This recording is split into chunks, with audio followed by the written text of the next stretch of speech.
pitcher. 17, Matthew Henry. University of Washington.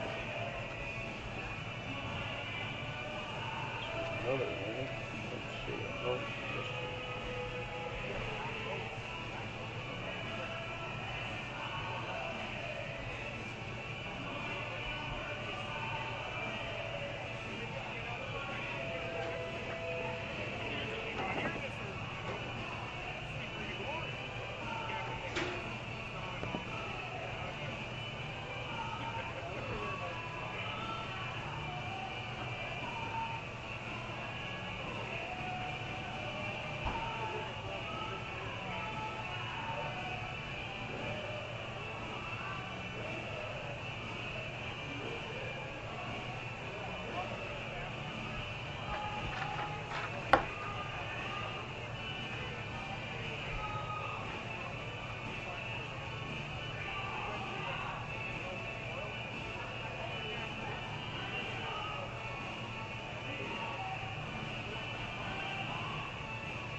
what is Hernandez first name? Carlos?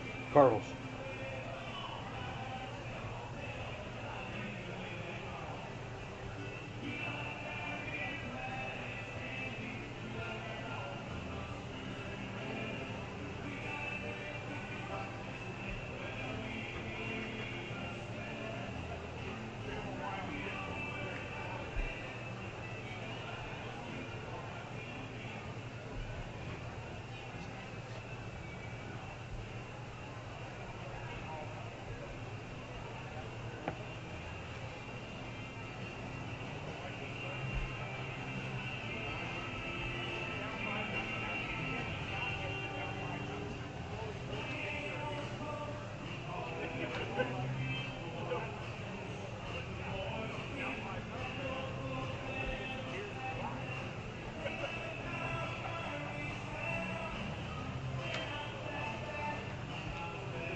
How you doing? Thank you. So did we pick up a game last night? We stayed on pace, I think. Well, we picked up a game in Wenatchee. Yeah, but in the third, fourth overall season, we stayed on pace. And because we have a better record than overall. Victoria. And Nanaimo. And Nanaimo, and Wenatchee. Yeah, so we're just behind the Bells but if the Bells win the half, then we're in no matter what. So. Yeah.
got the big vinyl card by chance?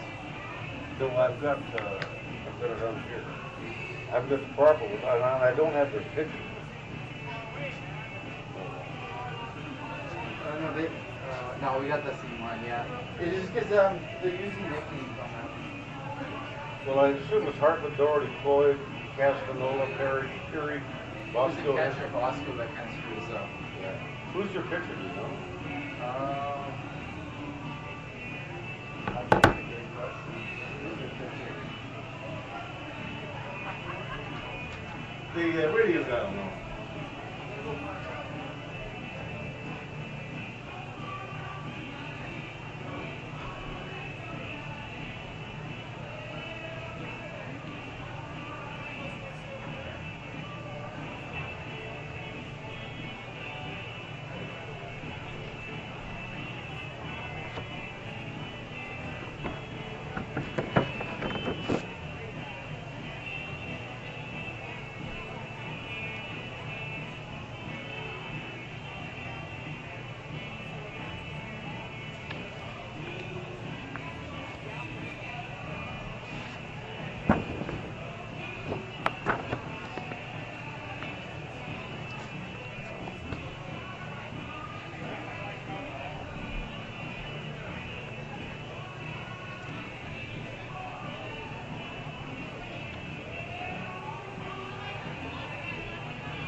And that's something.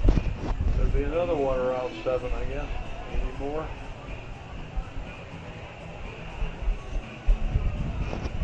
All right, mic test 1, 2, 3, 4. Mic test 1, 2, 1, 2, 3. Mic test 1, 2. Mic test 1, 2, 3.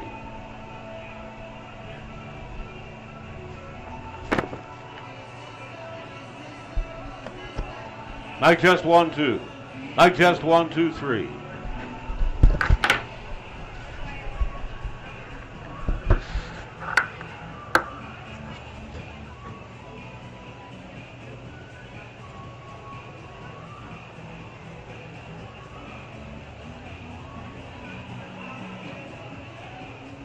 Well, I should have another good 50-50 today.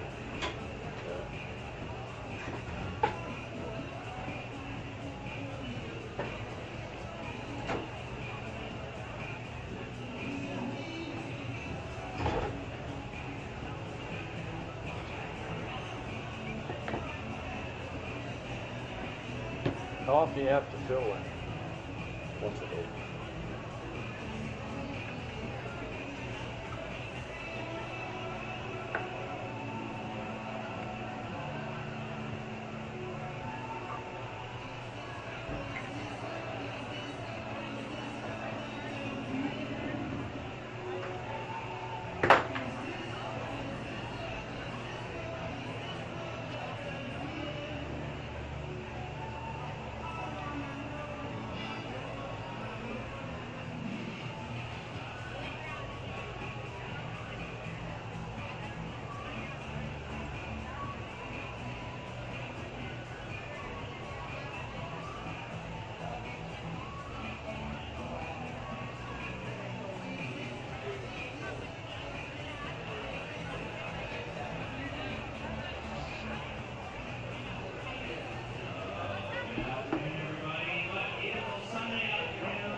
It'll be interesting to see how Hernandez does behind the plate today. According to Nate, he's got a pretty good arm, pretty fair back there, but can't hit towards the plate.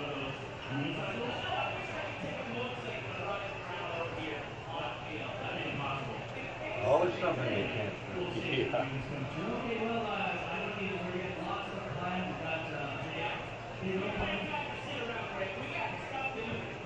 It's interesting. Got a kid from Mexico, Edmonton Riverhawks, Collegiate Hawks. I assume his parents just moved here. Could have, yeah. Or maybe, you know, the kids play baseball down there and he's a foreign student at U of A or something. I don't know.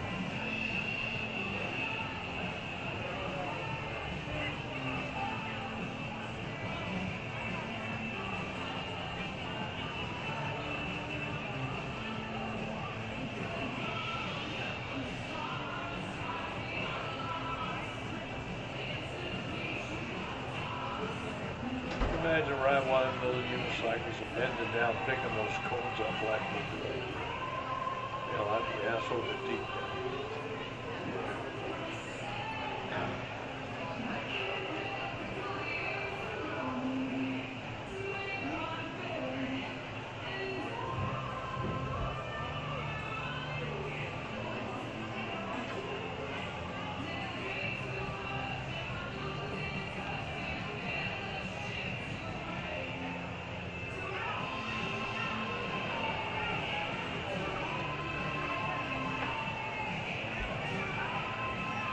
Now they're piled up all the way down here to the bridge.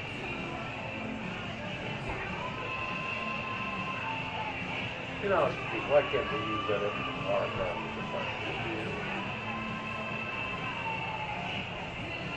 According to, I don't know, Brian or somebody said there's a big water tanks up there.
Hey.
Riding the green motorbike, you've been riding out before, and looks like Chris is coming out on some show. Yeah, he's got the 8-wheel electric unicycle with some training wheels.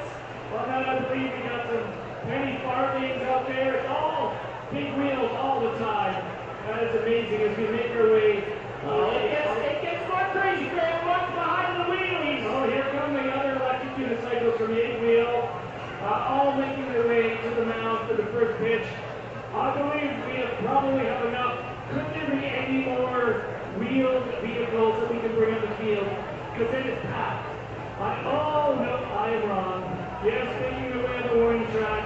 There's Ann's Pulling Motorcycle Club coming out with their big wheels as well. So there it is, big wheels keep on turning, all making their way out to the mound for our first pitch, the fan appreciation.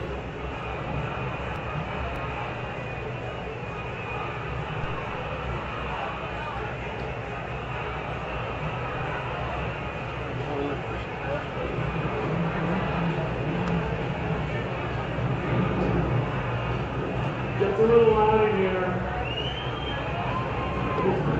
Yeah, you think there's like 1 or 2 motorcycles, but just wait. There's more. Here they come. This reminds me of the Tim Hortons on White Avenue. It does, I love to see the faces of the opposing players, the Wenatchee guys are just like, what is actually happening? That's how we roll games out here. Now, because it's Fan Appreciation Day, we felt it would be great to get a fan to throw out the first pitch. So we have an actual Riverhawk feature, Brendan Lucky. I believe, Brendan, you're going to go find a fan and select a fan at random to come help us throw the first pitch out. There goes Brendan. Give it up for him if you want to throw the first pitch. I don't know where he's heading to. Oh, looks like he's going to the... Oh, here we go. What a perfect pick. Oh, he's made a selection. Oh, boy. Here we go. Then drafted to the Riverhawks. Oh, I love it. Here, oh, Ringer. There we go. Young fan coming out. Throw the first pitch. We got Zane coming up the mound. Zane about to throw the first pitch. Zane, are you nervous, excited? Yes, come on. Very fun. We're going to make our way through this team of motorcycle drivers, the Yank cycle folks, our penny farthings. And you're going to throw an absolute heater, Zane.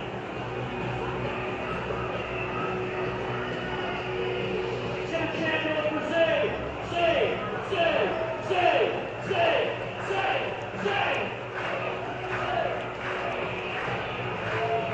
Here we go, Zane. Big ball for you.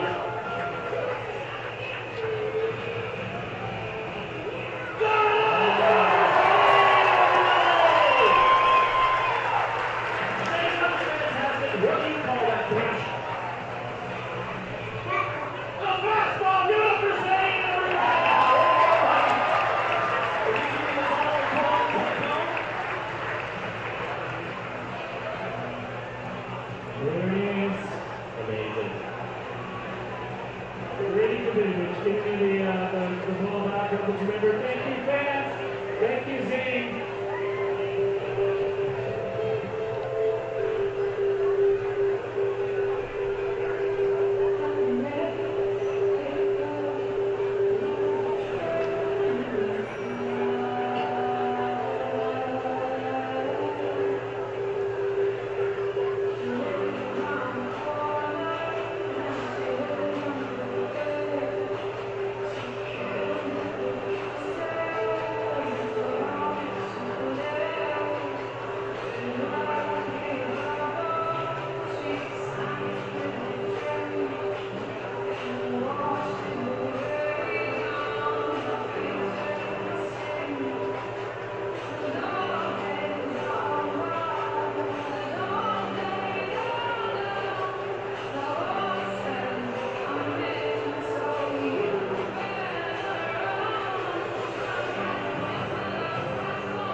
In left field, number 54, Sam Kane.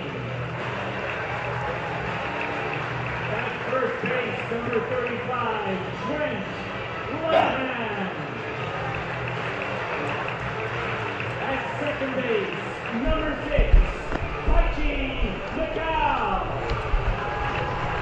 All right, mic test 1, 2, 3, 4. Number 40, Mic test 1, 2, 3, 3, 2, 1. Mic test 1, 2, 3. At third base, number 36, Jacob Potternack.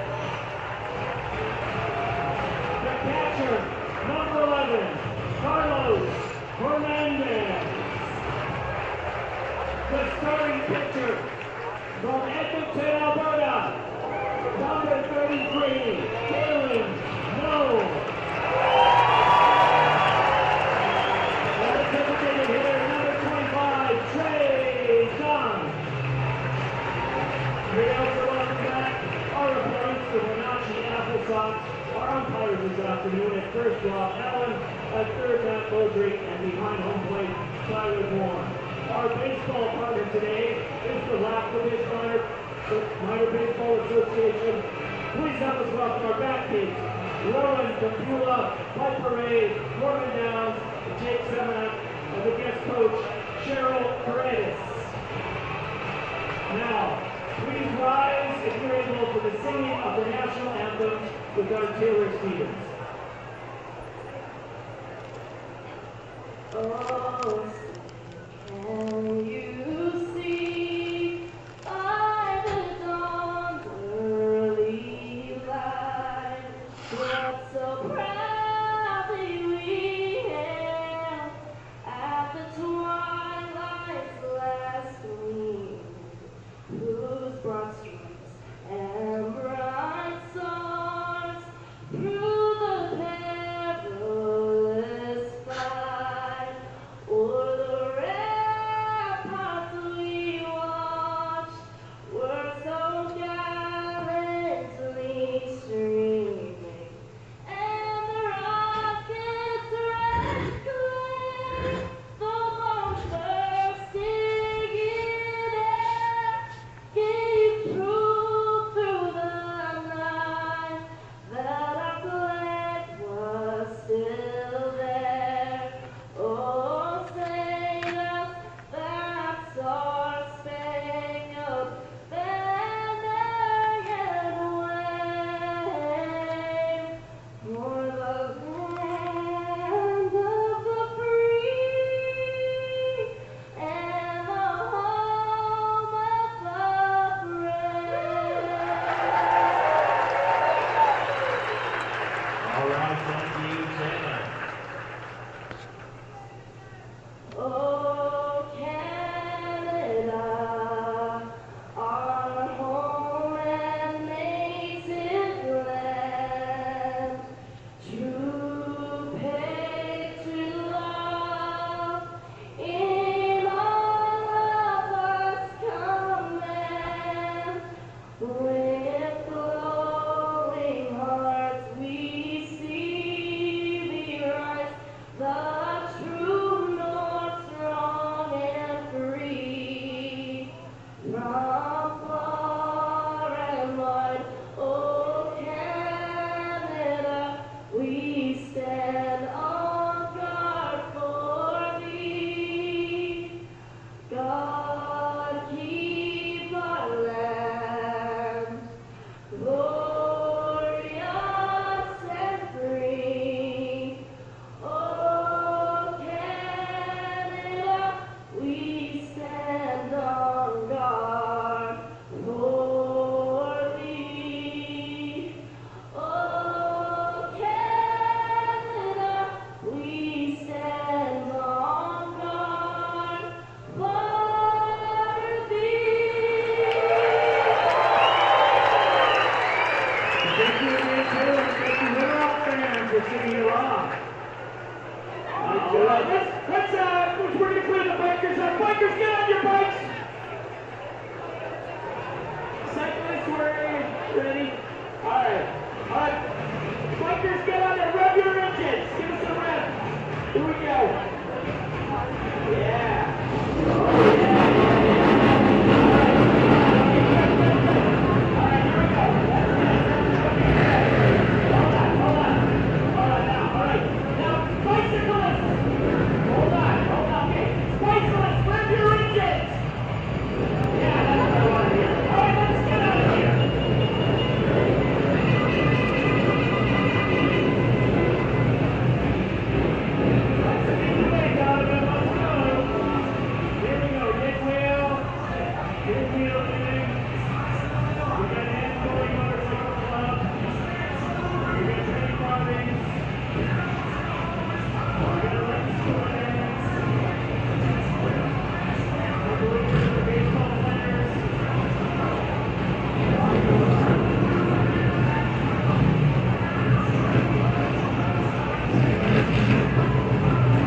And a very pleasant Sunday afternoon, everybody, and welcome to Remax Field and the series finale between the Wenatchee AppleSox and the Edmonton Riverhawks. Just a beautiful day to play a game of baseball.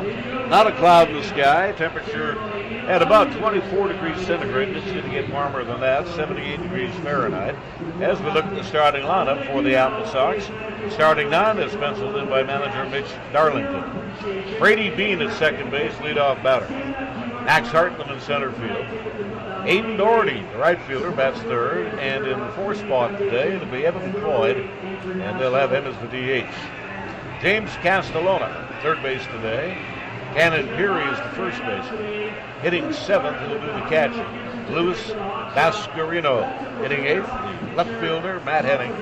And it'll be Kanoa Morisaki, the shortstop, batting ninth. Pitching today, it'll be Cam Hoyland, a right-hander for the AppleSox. Speaking of right-handers, that's who we've got today. Will be Halen Knoll, the ace of the Edmonton staff. Halen, a 5'10", 215-pound senior out of Edmonton Collegiate, who was right up in the league standings as far as innings pitched and earned run average. Halen will make his ninth start on the year in his 10th appearance. 46 in the third innings, 37 hits, 17 runs, 12 earned runs. Walked 17 batters and struck out 43. He logs a record of 2-2 and an ERA of 2.33. Carlos Hernandez today will complete the battery. On the corners, Potternack at third, Lenahan at first, Vassou at the shortstop, and Cow at second base out on the picket line. Sam Kane at left, Rex Watson at center, and Mahadat Tabata will be the starting right fielder today. Our ball game is going to get underway at 1:14 Mountain Time. This will conclude the homestand, and it will conclude the regular season at home for the Riverhawks. They've got a big 9-game swing coming up out on the coast starting on Tuesday night. And the opening pitch of the ball game is in there for a strike. Brady Bean, Max Hartman, and Aiden Doherty are due up here in the inning. The Hawks today wearing a navy blue top, the baby blue pants, and the dark blue stirrups. Well lying down the middle, strike two to Brady Bean. Tyler Bourne today calls the balls and strikes. Rob Allen at first, and Matt Beaudry is the umpire working at third. It better than 7,000 in here last night. We'll do the same here this afternoon. So that means the club will finish out at about 116,000 attendance on the regular season, 12,000 more than last year. Ball's popped up and an easy play for Lenahan, the big first baseman, one away. Now, Halen Knoll on that out, he Started off with a fastball, came in with a good breaking ball, then came back with a fastball and got him popping up. And the batter is the center fielder, Max Hartman, Alberta ball player, St. Albert, and a Washington State ball player, hitting .317. He's been an everyday fixture in this lineup for the AppleSox. Big kid, 6'3" left-hander. Front foot out towards the bucket a little bit, and here comes the pitch. That'll miss down low, 1 ball, no strike.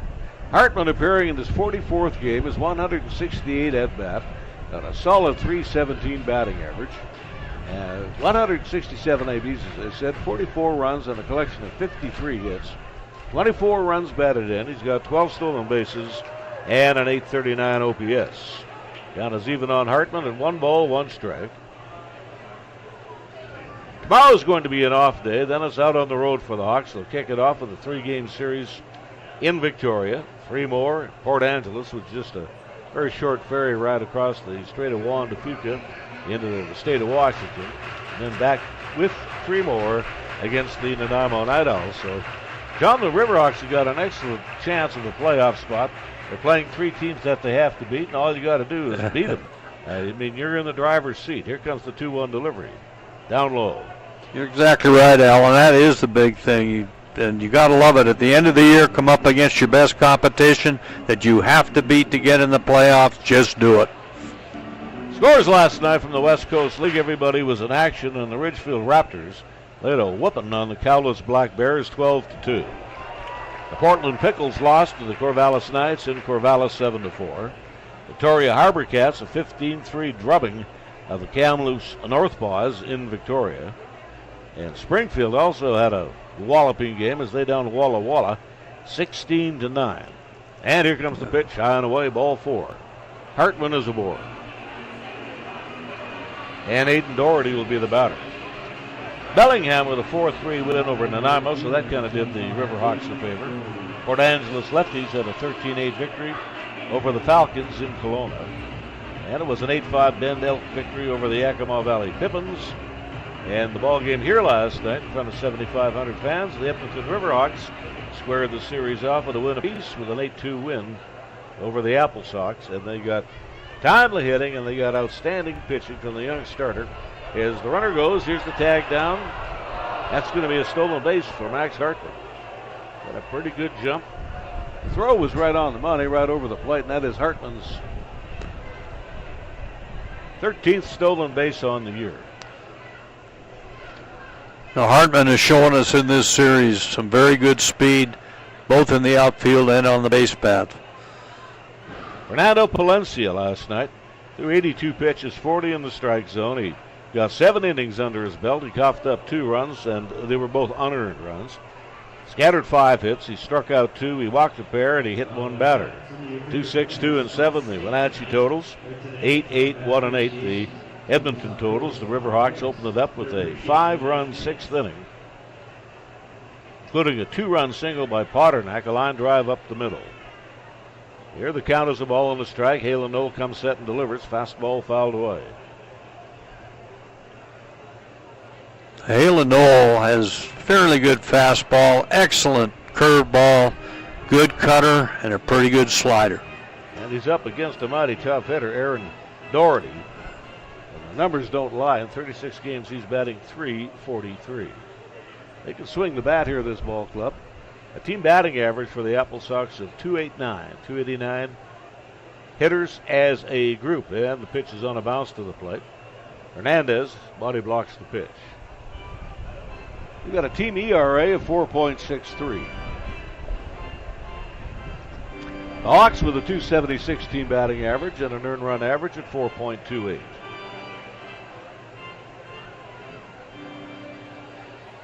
It'll be a night flight for the AppleSox this evening. They'll fly into Kelowna, and they'll open up a series tomorrow night against the Falcons, so that's a real easy travel day. And here's the 2-2 pitch. Fly ball raised out into right field. Room service fly ball for Mahadat Tabata. He's got this one in his sights with the sun at his back, and there's 2 gone in the inning. Evan Cloy, the designated hitter, is the batter.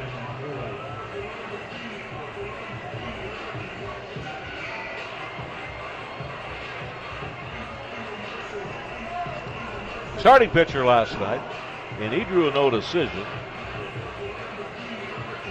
was Garrett Ahern, a 4-inning distance, 2 runs, 1 earned, 4 hits, 2 strikeouts, a walk, and a pair of hit batters. Karsten Swaim was the losing pitcher. He was the second of 3 on the night for the AppleSox. And here comes the pitch, strike 1. Fastball at 83 miles an hour. Noel will top out at about 88. He's got a really good curveball. He uses a changeup. He's got a cutter and a slider. Here tonight, Tyler Bourne is the ball strike umpire. Rob Allen at first base. And Matt Beaudry working at third. Here's the 0-1 delivery. Down and away. 1 ball and 1 strike.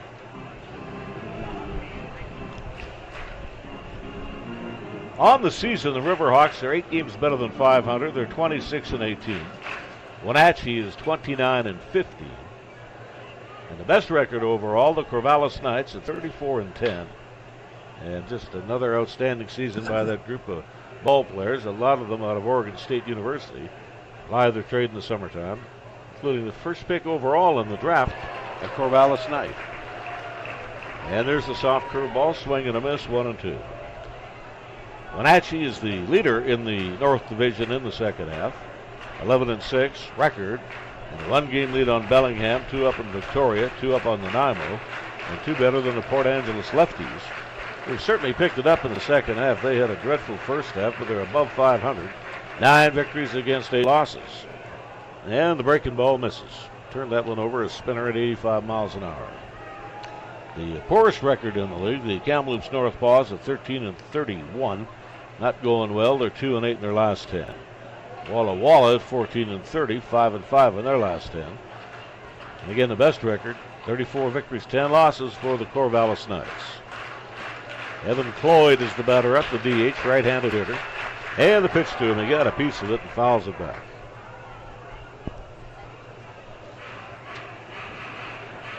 You know, it's interesting how you talk about Corvallis and then those teams that are really down there. When you're winning like Corvallis, the season seems to go real fast. When you're losing, like those teams like Walla Walla, it never ends. It's very, very slow season.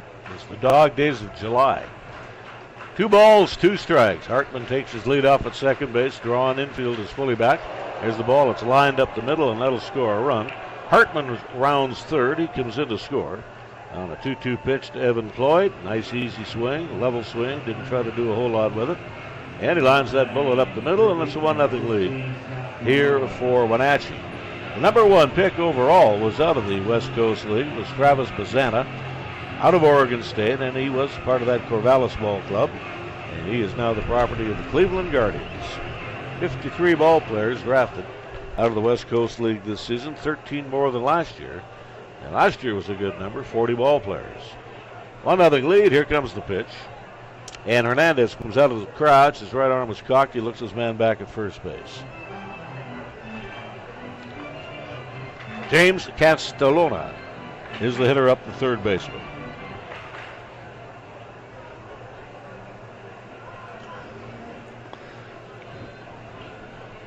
And here comes the 1-0 pitch, fastball upstairs. Here from Halen Noel. Noel is struggling a little bit with his control. He's throwing 10 out of the zone already in first inning. And we've seen him do this before, Al, and then come back and compete real hard. Castagnola, a 367 hitter. And the pitch is low, missed at the knee. He's appearing in his 18th game, his 61st at bat, 18 runs scored on a collection of 22 hits, 2 home runs, 18 runs batted in, and an OPS of .993.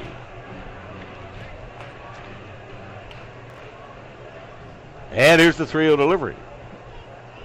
Fastball is outside. We go to ball 4. 2 men aboard with 2 away.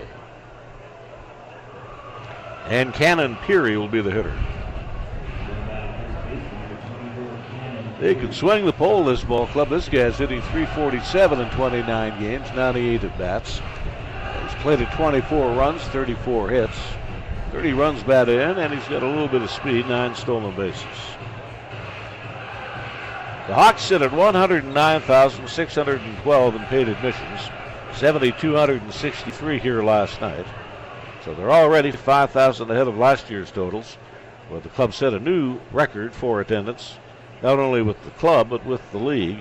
There were 104,000 and change. And the pitch, low ground ball to the left side, charged here by the Sewer. And his throw is on target, and that'll do it, a run in to score. And Peary is erased on that ground ball out. 1 run, 1 hit, no errors, and 2 men left as we go to the bottom half of the first.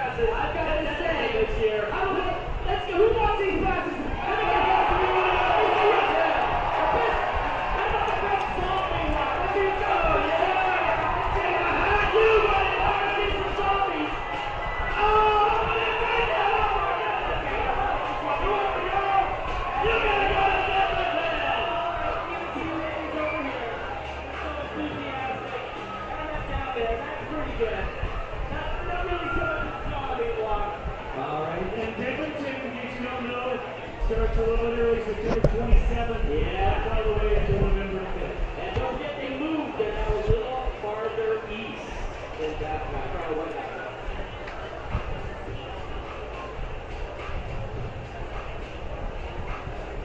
Oh, and Sundays, of course, you can bring your pets into our pond facility here at Relapse Field. But we are going to see a working dog. And here's the way the Riverhawks line up today, as penciled in by manager Jake Lanferman. Ty Chinacao at second base, the leadoff hitter. Sam Kane is the left fielder. Potternack at third base, bats third. Trey Dunn is the DH today. Trent Lanahan hits fifth at first base. William Vasseur, the shortstop. Rex Watson is up the middle, he's in center field, hits seventh. Mahadat Tabata is the right fielder. And Carlos Hernandez will bat ninth, he'll do the catching today. Pitching this afternoon, it's a left-hander out of Renton, Washington. 6'2", 190-pounder, a senior out of Cal Poly San Luis Obispo. Cam Hoyland up on the bump and ready to go. Boscarino behind the plate. Castellano at third, Peary at first. Morisaki the shortstop. Bean is at second base. And the outfield left to right of Matt Henning, Max Hartman, and Aiden Doherty. 1-0. The AppleSox lead. Wearing their bright crimson top today with the gray pants. And the ball is pulled foul at third base. Hawks today with a navy blue top and the baby blue pants and the navy blue stirrup. Hoyland will make his fifth start. He's got 1 appearance in relief, 18 innings. 15 hits, 10 runs, 8 earned runs. And he has got 8 walks to 15 strikeouts. Pretty good ratio there. And he turned the pitch over like a screwball. It's down and away. Got a record of 1-0 and a 3.78 earned run average.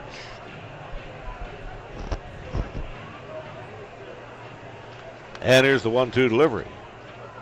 The catcher, Boscarino, couldn't hold that one cleanly. He had to box it, knocked it down. It's 2-2. Nicao last night drew a pair of hit batsmen. He was hit in the first, he was hit in the 6th inning. In the 6th, that was with the bases loaded, so he got a run batted in. He bounced out 3 times. And the count is full, 3-2.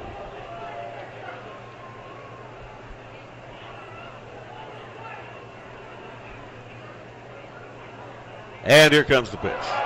Ball raised out into right field. He got under a little bit, and it's a high lazy pop fly into the right field gap. And Max Hartman is over to make the catch. Nicao flies to center, 1 away. And Sam Kane the batter. See, they got a dog, a retriever. They do that on Sundays. He comes out and he retrieves the bats. Just kind of got to get a grip on it. There you go. Sam Kane, last night, 0 for 3, including a walk and a run scored. He scored on a throwing error. He bounced out twice. He popped up once. Got hit by a pitch his first time through. And the pitch. Swing and a foul coming back, 0-1. Cam Hoyland, Al shows he's got a nice, easy motion in his pitching. Very effortless. Works right down the middle of the pitching rubber, and here comes the pitch. And it's high, 1 ball and no strike. And with 1 out, and nobody on base. 1-0, Wenatchee leads. And here's the 1-1 delivery. 77 miles an hour, a changeup in the strike zone just above the knee on the inside half of the plate.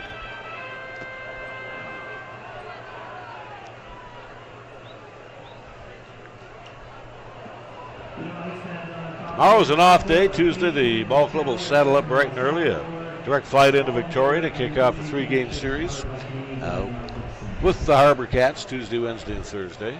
Next weekend, they'll be in Port Angeles for 3. Wrap up the regular season with a 3-game set in Nanaimo against the Night Owls. Sam Kane is hitting everything in sight at the present time, adding .345 in 25 ball games. They figure to get him some work on the infield as more and more ball players are heading home. And the pitch is upstairs, and it's a line single by Sam Kane. He turns that bat again into a magic wand. Real nice job by Sam Kane. Ball up in the zone a little bit. Turned around on it. Got a nice hard single. And we'll go to Jake Potternack. Enjoying a career season. Potternack sitting 3rd in the league in batting at .350.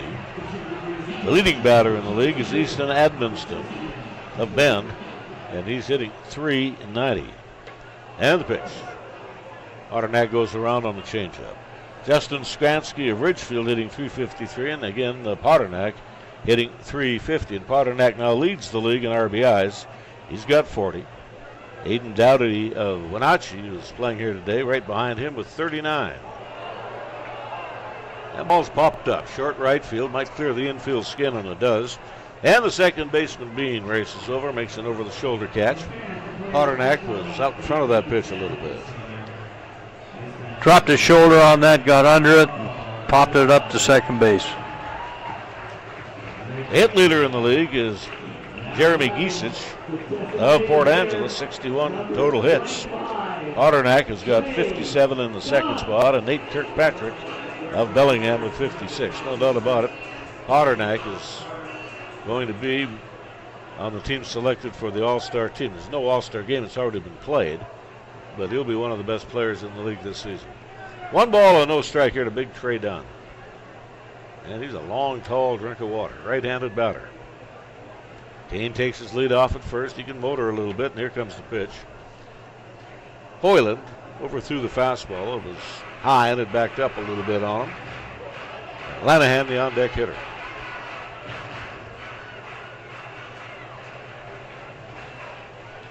And here's the pitch. Strike on the inside half of the plate.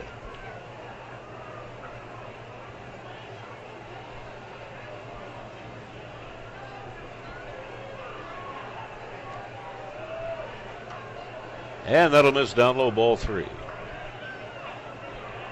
The innings pitch leader in the league is Ethan Salscheider of Yakima. It's 52 innings of work. Billy Dotson of Springfield and Zach Angus of Wenatchee, each with 49 frames of work. And the count will run full. Kane will be off and running at first base.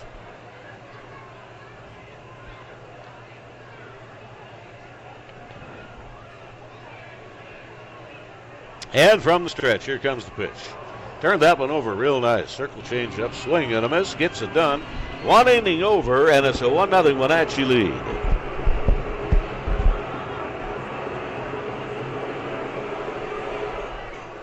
You know, sometimes I feel like I'm in my torture code department anyway. Sometimes I gotta shake it up. Well, we got tickets to our Swifty Under the Stars dance party. Chris, it sounds like you got champagne problems. I got champagne problems, and sometimes I gotta speak now. So if you want some passes to our Swifty Under the Stars dance party, you gotta speak now. Make some noise, shake it up. Swifty tickets! Go, make some noise!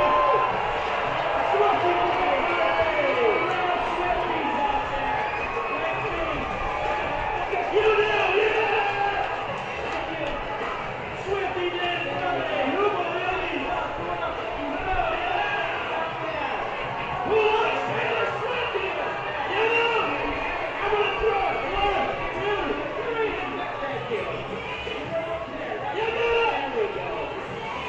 Excellent. Those are for you, right? Yes, those are for you. Those tickets. Shit, there's two. Ooh. Excellent. Awesome. Wow. There it is.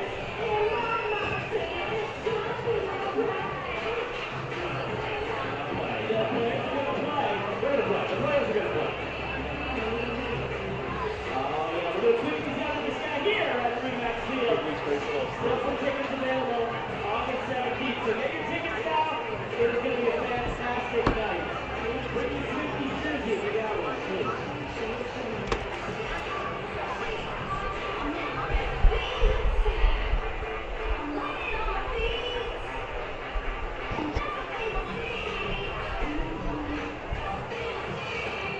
Bottom end of the order due up. We'll start with Louis Bascarino. He'll be doing the catching today. Matt Henning, the left fielder.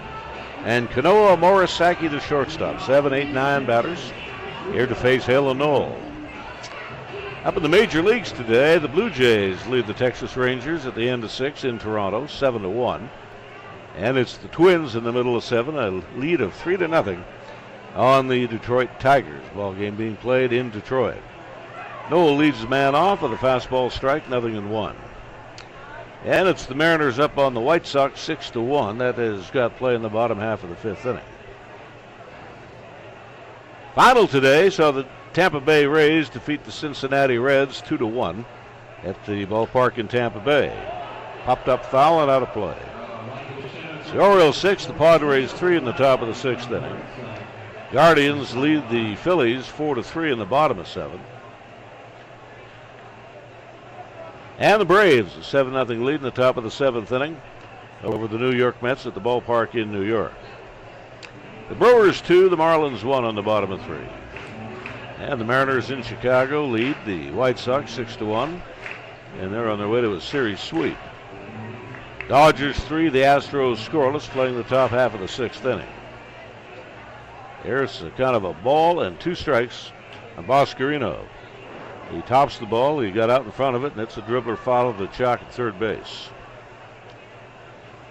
And the Royals lead the Cubs 3-2 in the top of 6. It's the Nationals leading the Cardinals 3-2 in the top of 6. Just getting underway in a few minutes' time. It'll be the Rockies at the ballpark in San Francisco. The Athletics will be in Anaheim Stadium today for a 2:07 start. And it's the Diamondbacks and the Pirates today at 2:10. And the Sunday night game you can catch on the tube if you want. It's the Yankees and the Red Sox. It'll go at 5:10 today from Fenway Park in Boston. The infield is back, fully back on the middle infield, midway at first and third, and the pitch. Hale and Knoll tripped a little bit as he delivered that ball. And the count is full, 3 balls and 2 strikes. The pitcher of the year last year in the West Coast League, Hale and Knoll. And he's eaten up a lot of innings again this year, Al. 46 in the 3rd innings going into today's game. Leads the pitching staff in innings pitched. There he threw one right up in the wheelhouse. A fastball, a 4-seamer in the eyes of the batter. And Bascarino swings and misses. Knoll with his first K on the day. Matt Henning is the hitter. Second on the team in innings pitched is Brady Kabinovich. He's got 31 in the 3rd. Tate Deering, an outstanding young right-handed pitcher from the lower mainland of BC. He's on the national junior team. He's got 28 and 2/3 innings of work. 1 gone. Here in the top of 2. Knoll draws a beat on the target. Roxon delivers. And the fastball is upstairs. 1 ball and no strikes. Knoll is also the team strikeout leader with what he has done here today. He's now got 44 Ks. Deering with 21. Kabinovich with 15. The ERA leader is a left-hander who came in here on Friday night, threw up the zeros for an inning. Rory Lamp, 0.00. Deering with an ERA at 1.38, and Hale and Knoll, the ERA at 2.33. 2 ball, no strike count here on the 8-hole batter, Henning. He's listed on the roster as a pitcher, and he's doing some duty in the outfield today. Bouncing ball to the right, and a cow onto his right. He fields the ball, and he airmails a strike to the bag, and it's 2 gone. Henning is erased. That is the second ground ball out of the day for Noel. You know when he's having a good day. He'll get you a lot of ground ball outs. He certainly will. His breaking ball stays down, his cutter gets down, and his fastball stays down. And that's all I can get off him. And we'll go to Kanoa Morisaki, the shortstop. Left-handed batter up there. 2 gone, bases empty, just underway. We're in the top of 2. Strike in there at the knee. It's about as hard as Halen throws. He threw that one at 87 miles an hour, cut fastball. Ran in a little bit to the left-handed batsman. Strike 1 on the batter.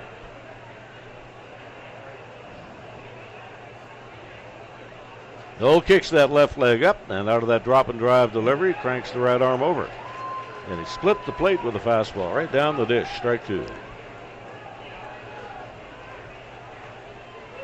Again, we'll have at least 7,000 here today on Fan Appreciation Day. We'll have the final attendance totals before we're done here today, but they'll be up around 116,000. So that's 12,000 better than last year with 2 less openings. They had 2 doubleheaders in this homestand that were caused due to unsafe conditions due to forest fire smoke. So instead of 27 openings, they have 25, and they will still outdraw last year's great numbers by about 12,000. Just outstanding. Noel rocks on the rubber, and out of that drop and drive, the pitch is going to miss outside. 2-2. Pitchers that aren't that tall, a lot of them throw to the drop and drive, and it's a great pitching motion. You don't get a lot of injuries with it. You're quick to the plate out of the windup or from the set position. A lot easier on the shoulder. And here's the 2-2. Ball is swung on, not held cleanly by Hernandez. Here's the throw up the line. That'll get it done if you're scoring. That's a strikeout for Noel. 2-3 on the putout as we move to the bottom of 2.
First baseman Trent Lanahan, who was our guest on the post-game show last night. Big first baseman. He swings at the pitch, fouls it away. Strike 1 to Lanahan. He'll go to UBC this fall for his 4th and final year. He is taking finance. Last night, 2 for 4, including the ball he pulled the trigger on in the 4th inning. He lined a double up the right side, and he would come in to score. And here he spanks one out into center field, a leadoff single. Lanahan is aboard, and William Vasseur is the batter. Go ahead. One thing I really like about Trent Lanahan, Al, he hits the ball where it's pitched. It sits outside like last night.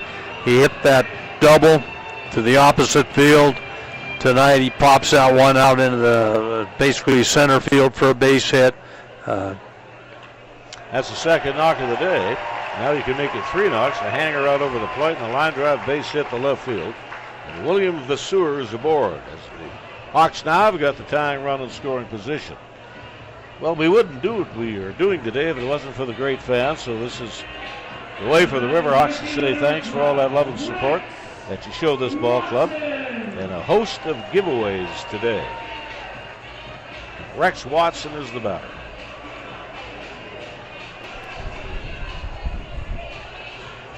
Batting .286 on the year.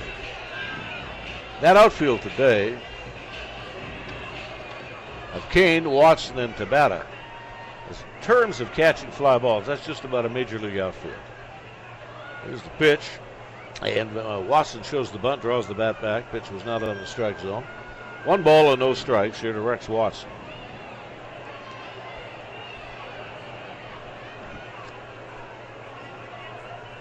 That'll draw the corner infielders in on the grass. Castellona at third and Peary at first base, both of them playing way inside the bag. Double play depth in the middle infield. The bunt's a good one. Perfect. It's a push bunt up the third base side. And the throw is not going to get caught cleanly by Peary, and a run is going to come in to score. And it's a 1-all ball game. Now, being a left-hander, Hoyland had to make a full spin before he can make his throw. And that may be, I don't think it would be a second, but that's all you need on a bang-bang play. Well, that's exactly right, Alan. One of the causes of that, they know the speed of Rex Watson, so they get rid of that ball a little too quick, and it's not where he wants it to be. Excellent bunt by Rex Watson. Yeah, that was a push bunt, and he got it away from the catcher. That's the main thing. It was more towards the mound a little bit. And Hoyland was able to field it. Like I said, being a lefty, he's got to make a full spin. And sometimes that's all you need. And Mahadat Tabata is the batter. Tie ball game, men at first and third base. That's an infield hit for Watson and a run batted in. And the pitch inside. You know, there was a time, especially in big league baseball, where you just didn't see bunts anymore. You don't see a lot of them now. I mean, that's just the way the game is played now. But the bunt, still such a big tool in the game. Oscarino came out of his crouch. He was throwing towards second. The ball was cut off by Hoyland at the mound. The idea being that he might be able to get the runner at third Vasseur. Not a bad idea. It didn't work. And a stolen base for Rex Watson.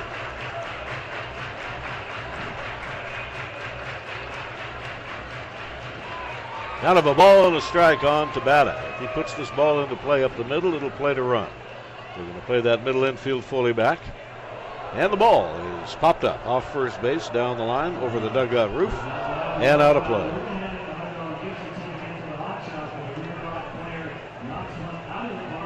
Wenatchee beat the Hawks to win the first half playoff berth. They were in a dead heat for wins and losses. Wenatchee would win it on the run differential. The amount of runs you scored as opposed to the amount of runs you let in. And the pitch, fouled away. Tabata was kind of late on that swing. It was not a fastball. It was 77 miles an hour. It was in the strike zone. Here from Cam Hoyland. Carlos Hernandez in the on-deck circle. He's in there today doing the catching. And here comes the 1-2 delivery. Ball hit the left field down the line, swerving foul and out of play as Tabata got in front of that changeup. They're giving Russell Young a day off today, and I'm going to think you're going to see his bat or his glove in that lineup pretty much every day out on the West Coast swing. Tabata has some power. He's shown it in the last few games, and you know, I'd like to get one here. Even a slow roller to the right side will score a run. Ground ball up the middle. That'll play a couple of runs. Rounding third is Vasseur. Watson right on his heels. The ball is cut off at the mound by Peary and not relayed to the plate. And Mahadat Tabata with a 2-run single.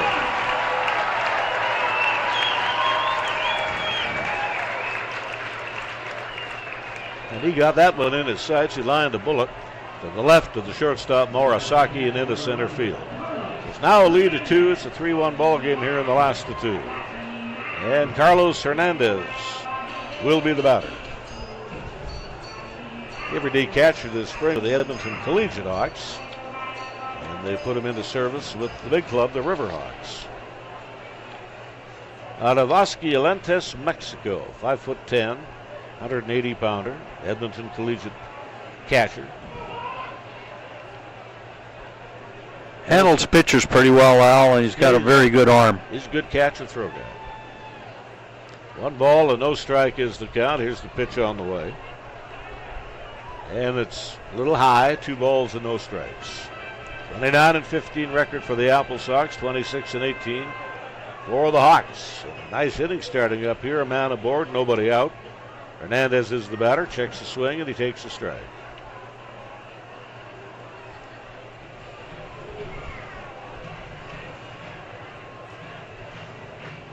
On deck at the top of the order, it's Taichi Nakao. And the pitch is high. It's a ball 3, strike 1 count.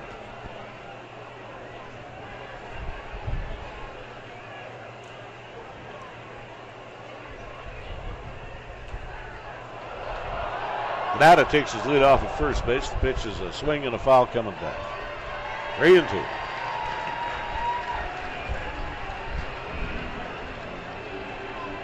Recap the inning. Lanahan led it off with a single to center, followed up by William Vasseur, a base hit to center field. Runner's going to go, and the ball is hammered out into left field. That's going to fall in at the feet of the left fielder, Matt Henning. And Carlos Hernandez gets his first knock of the year. Yes, and he's not known for his bat, even with the Hawks, but he sure got a hold of that one nicely. We're looking now, 5 hits already, I believe, for the Riverhawks.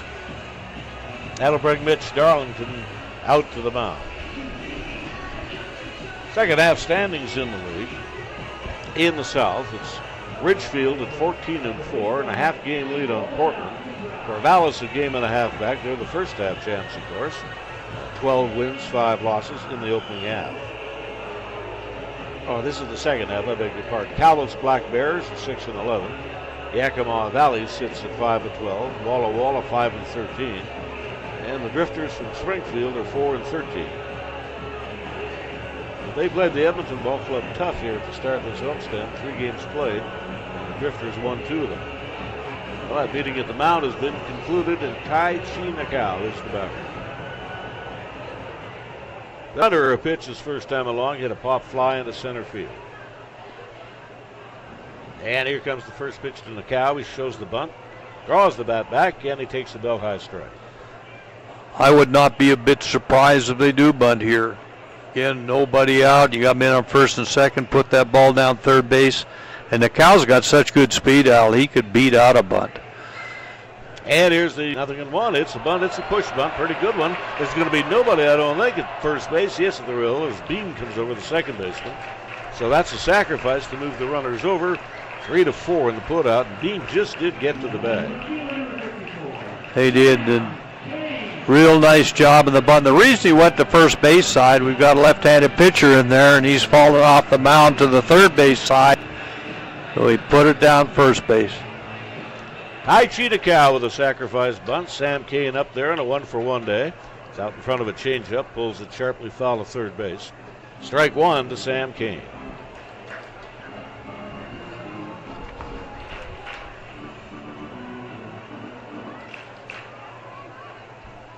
And here's the kick of the pitch. Fastball high and away. 1 ball and 1 strike. Couple of scores last night. Bellingham a win over Nanaimo. That was in Nanaimo, 4-3. Riverhawks 8-2 victory over Wenatchee. Bend Elks down the Pippins by an 8-5 score. Fly ball raised out into right. That might be deep enough. Capped under this is Aiden Doherty. And tagging up is Tabata. Here's the throw, not held cleanly by Basacaro, the catcher. That'll be a sacrifice fly. Run batted in for Sam Kane, and no time at bat. And Boscarino caught that ball. He might have had a play. That's exactly right, and it's just one of those things that happens. And Potternack will be the hitter. As it was, Doherty did his job. He played that just perfectly. He ran back a little bit so he could have a little momentum coming in when he caught the ball. And he threw a perfect strike to home plate. Just not quite in time. And here comes the pitch to Potternack out in front. Fouled it away. Back to third base and down the line. Strike 1. You know, Doherty's showing us a lot in this series, Al. He's got a very good arm. He covers that right field very well. And he's pretty good at the plate, too. Victoria Harbor Cats laid a whipping on Kamloops last night in Victoria, 15-3. And here's the strike 1 pitch on the outside corner for a strike. Ridgefield 12, Cowlitz 2. Portland Pickles lost to the Corvallis Knights 7-4. Bellingham nipped Nanaimo 4-3 at the park in Nanaimo. Potternack is the 8th man to the plate here in the inning. And the Springfield Drifters, a convincing victory to say the least. 16-9, they down the Walla Walla Sweets in Springfield, Oregon.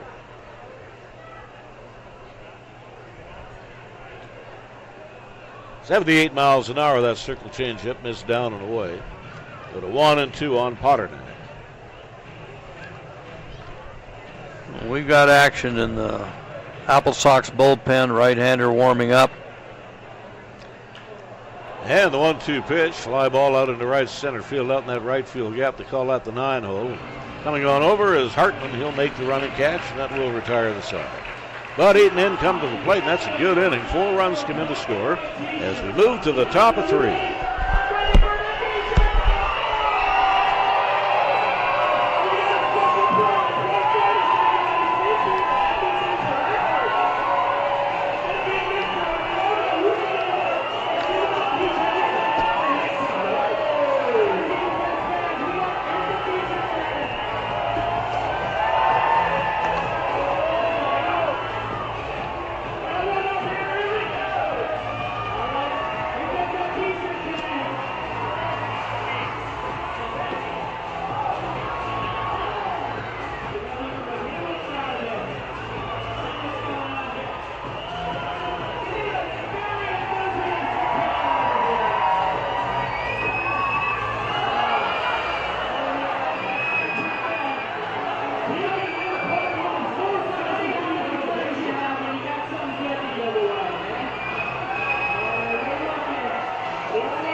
Noel goes to work with a 3-run spot thanks to that 4-run second inning.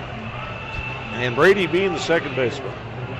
Max Hartman, the center fielder. And Aaron Doherty, the right fielder. And Doherty, one outstanding hitter, so is Hartman.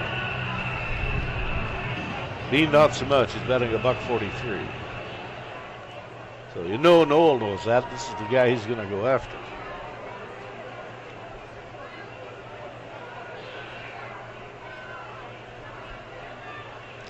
And here comes the pitch. Batter shows the bunt and takes a breaking ball strike. It is just a fact of business in baseball, be it at the major league level or the minors or down at this level. The top half of the pitchers feed off the bottom half of the hitters. And the top half of the hitters feed off the bottom half of the pitchers. It's the Darwinian theory.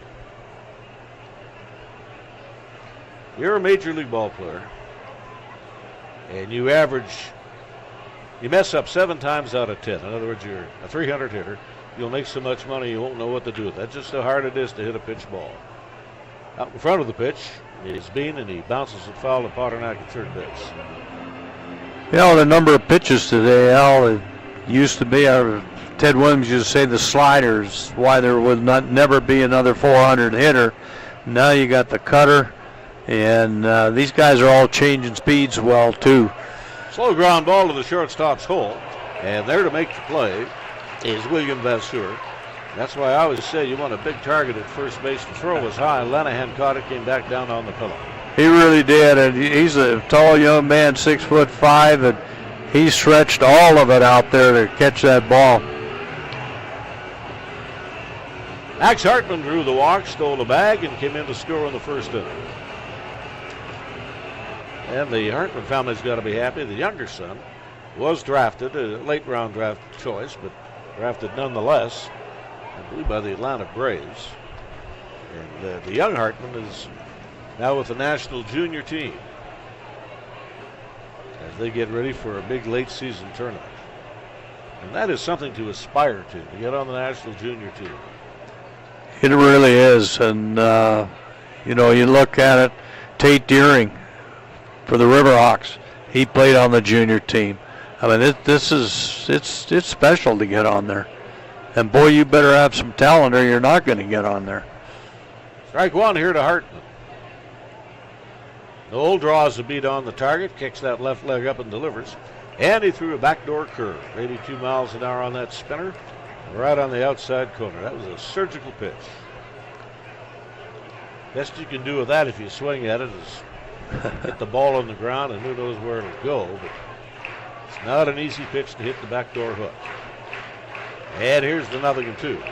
That's a comebacker, fielded by Noel. Underhand flip to the bag, and there's 2 away. Among all the other things that Noel does very well, he's a good fielding pitcher. That was hit pretty good, came off the bat at 93 miles an hour and was fielded 56 feet away. Well, and the big part of it is, Al, unlike a lot of pitchers, he doesn't really torque himself to where he comes off to the, and being a right-hander, to the first base side of that mound. He's pretty square coming off, so he can field pitches or hits. He does a real good job of it. Aiden Doherty, the batter, he shows the bunt and he takes a breaking pitch low. 1 ball, no strike. 343 hitter. He's a complete player. Very fluid in the outfield. And the 343 batting average doesn't lie. 2 gone, bases empty. 1 ball, no strike on Aiden Doherty.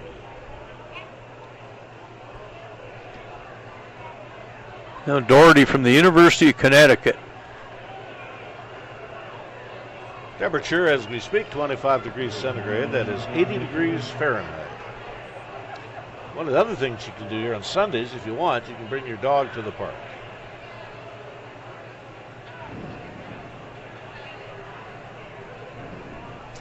And here comes the pitch from Noel. 84 miles an hour, low and away fastball.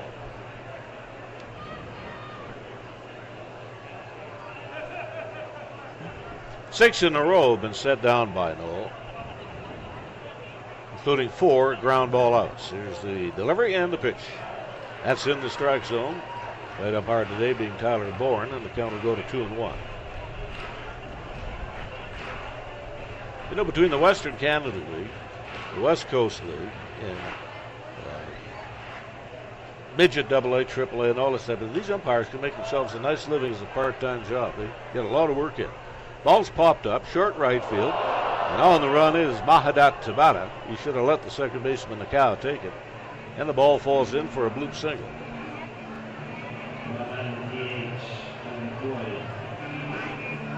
See what happens when you swing a good ball. Once in a while, you get a little bit of luck. Well, that's it, and you just got to keep swinging, and misjudged, and those things can happen. But like you say, the second baseman had a much better play on that ball.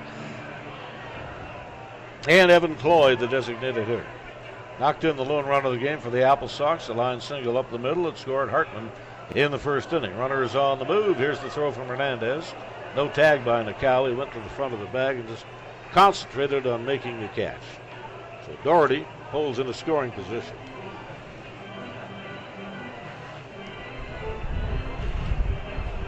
'19th stolen base on the year. And I can see why. He motors down that line really well for a fairly big man. And here comes the 1-0 pitch. Strike down the middle. 81 miles an hour, the velocity. Again, it's Hernandez behind the plate. Modernak at third, Lenahan at first. Vasseur the shortstop, Nakao at second base. Kane, Watson, and Tabata out on the picket line tonight. This big, big ballpark in Edmonton, 420 feet, straightaway center field. Only 2 ball players have ever hit the ball over that hitter's line. That was back at AAA. One was Mike Bush, and the other was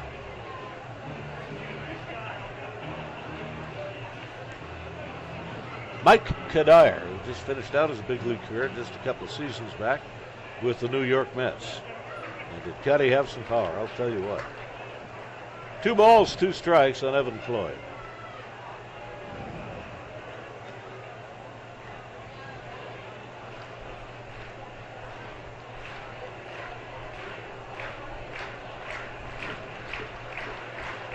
And here's the 2-2 delivery.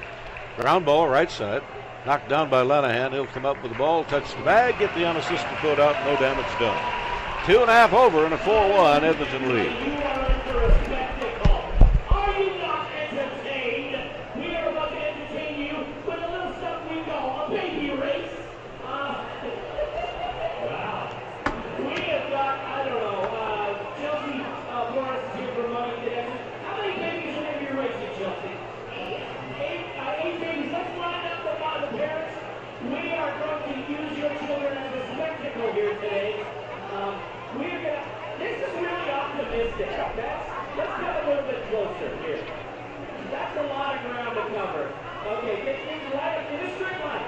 You parents see that less than a straight line in here. Straight line. That's right, parents. This is a line. There's no hope for the future. Okay, here we go. All right, get your babies down. We got the checker plug. Chelsea, get over here with the checker plug. Get your babies down. Start your babies. 3, 2, 1. Come on, baby. Come on. Come on. Come on, baby. Amazing. Come on. Just pure athletic abilities. Come on. Hey, it's Daniel. Got you on the spot. We've got 6 hours blocked off in this race. That is. Oh my gosh, Greg, we got one baby moving. We got one baby attacking another baby, Greg. This is for the baby statue posing. Yeah. Okay, here we go.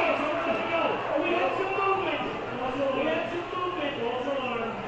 We don't want to say there's a lot of movement when there's a baby inserted. Okay, what do we got? Let's see if we can. All right, it's going to be the one that's the furthest away. Oh my gosh, over here. Oh my God, call the winner. Taking too much time again. Damn it, I'll tell you. I don't know what Donovan's thinking about. Grayson is our winner. They're ready to go. Grayson is rock and roll. We're going to have to get everyone off the field. There's a big spot. Let's get grab your babies and let's run. All right, we got to go. Grayson, get off the field. No, Surrey, off the field. Surrey umpires, we're trying. We're going to babies. Grab your baby, everybody. Come on, get your baby. There we go. We gotta go fast, like right now. Yeah. I think there's a diaper bag, stroller. Some's already got Designated hitter Trey Dunn will get it going in the 3rd inning. Went down swinging, that retired the side of the 1st.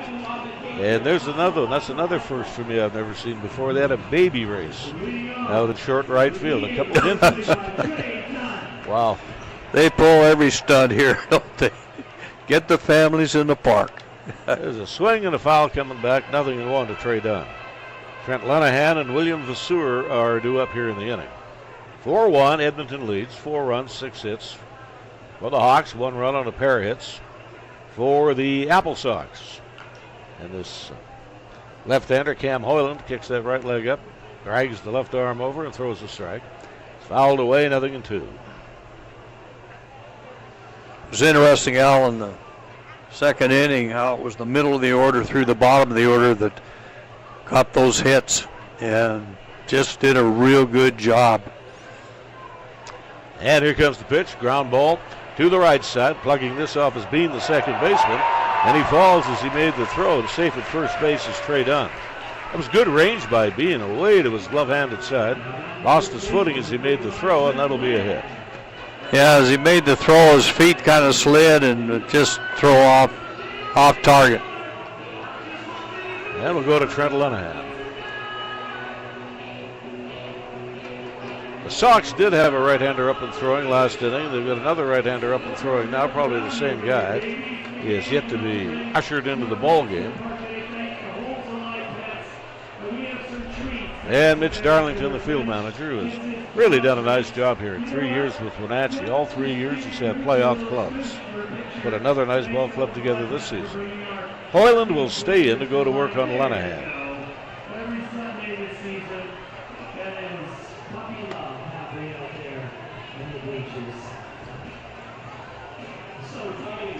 An infield tonight of Castanoglo at third base, Puri at first, Morisaki the shortstop, Bean at second base. Castellano. Castaganola, something like that. And the pitch misses. Count of a ball and a strike.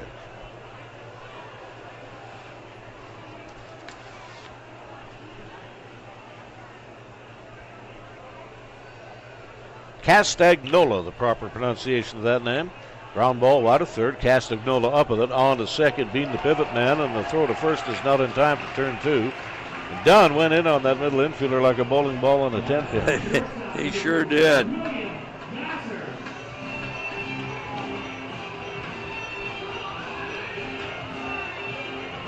And William Vasseur is the batter up.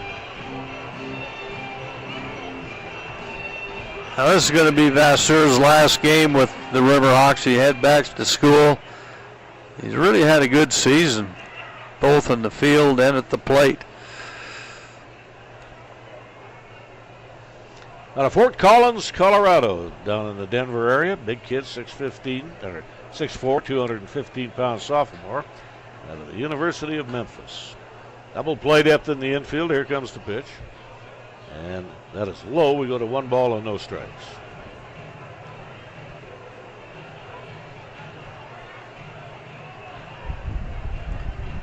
Well, the umpire's talking to the first baseman here.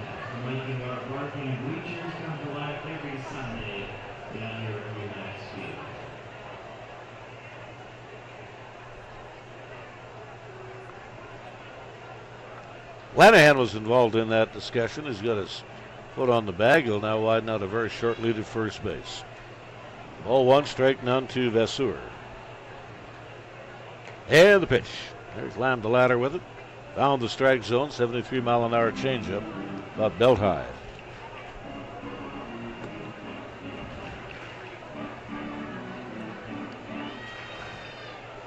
And here's the 1-1 delivery. Slow ground ball pulled to the left side. Morisaki, the shortstop, on to Bean. He makes the pivot, and the relay to first is not going to be in time. In fact, they're going to say that Vasseur will advance into scoring position. I'm not sure what that call was. Now, I wonder what. The only thing I could think of was Peary, the first baseman, interfered with him. It must have been. The only thing it could have been. That's a fielder's choice for Vasseur. And we've seen some calls here in this homestand for the ages. We'll have to find out about that, but Vasseur is in scoring position. Rex Watson is the batter. That's just a guess on my part, but well, that's it. First base interference.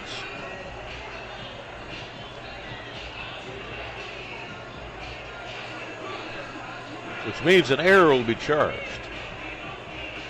So again, this is provisionally an E3. Match up of the left-handed pitcher and the left-handed hitter. And in scoring position, breaking ball is down and away. And that right-hander continues to loosen up. For the AppleSox, wearing a red top today, their gray road pants.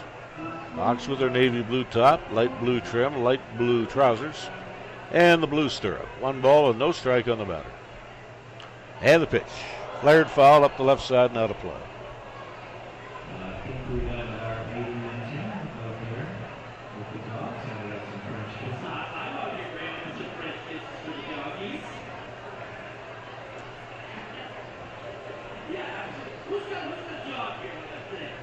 And here's the 1-1 pitch. 75-mile-an-hour. Palm ball changeup, swing and a miss. 1-2 to Watson. I remember that World Series back in the late 70s. It was a double play ball. Reggie Jackson purposely stuck his leg out and deflected the ball out into right field. And you want to see some of that. I tell you what, Lasorda was wound up tighter than a Mexican wristwatch in that play. Slow ground ball to Peary here at first base. He'll make the scoop, and that'll do it. We're through 3 in a 4-1 Edmonton lead. Riverhawks will be a challenge. We have 2 competitors today. We have Nicolette from Beaumont. Make some noise if you're cheering for Team Beaumont. We got a few. We have Riley from Edmonton. Make some noise if you're cheering for Team Edmonton. Oh, what's the break there? You're going to get first delivery to the right. He's going on a hot air balloon ride.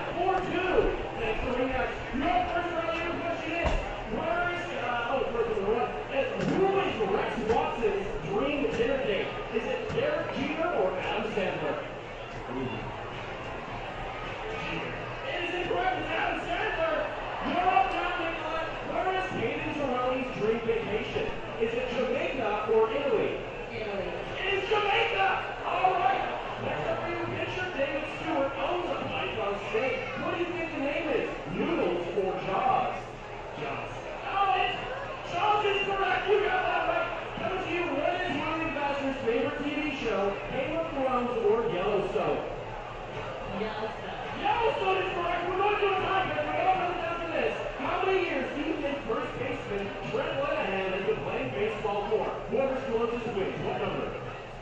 13. 13 and? Your correct answer is 13 on the dot, which means team members in one. Congratulations, Charlie. You got 2 tickets. Thanks for Remax. This has been Remax Pass. Bobby has the run right for 2. He's going up the medium. They get into it right now. That's not true. They can use it once the medium. We're going to get to your offside. Games, looking around the road, you can catch them all on Edmonton Sports Talk and their YouTube Riverhawk games, and as well as their excellent programming, sports-related, informative fun. Thanks to Justin Nielsen and others at Edmonton Sports Talk.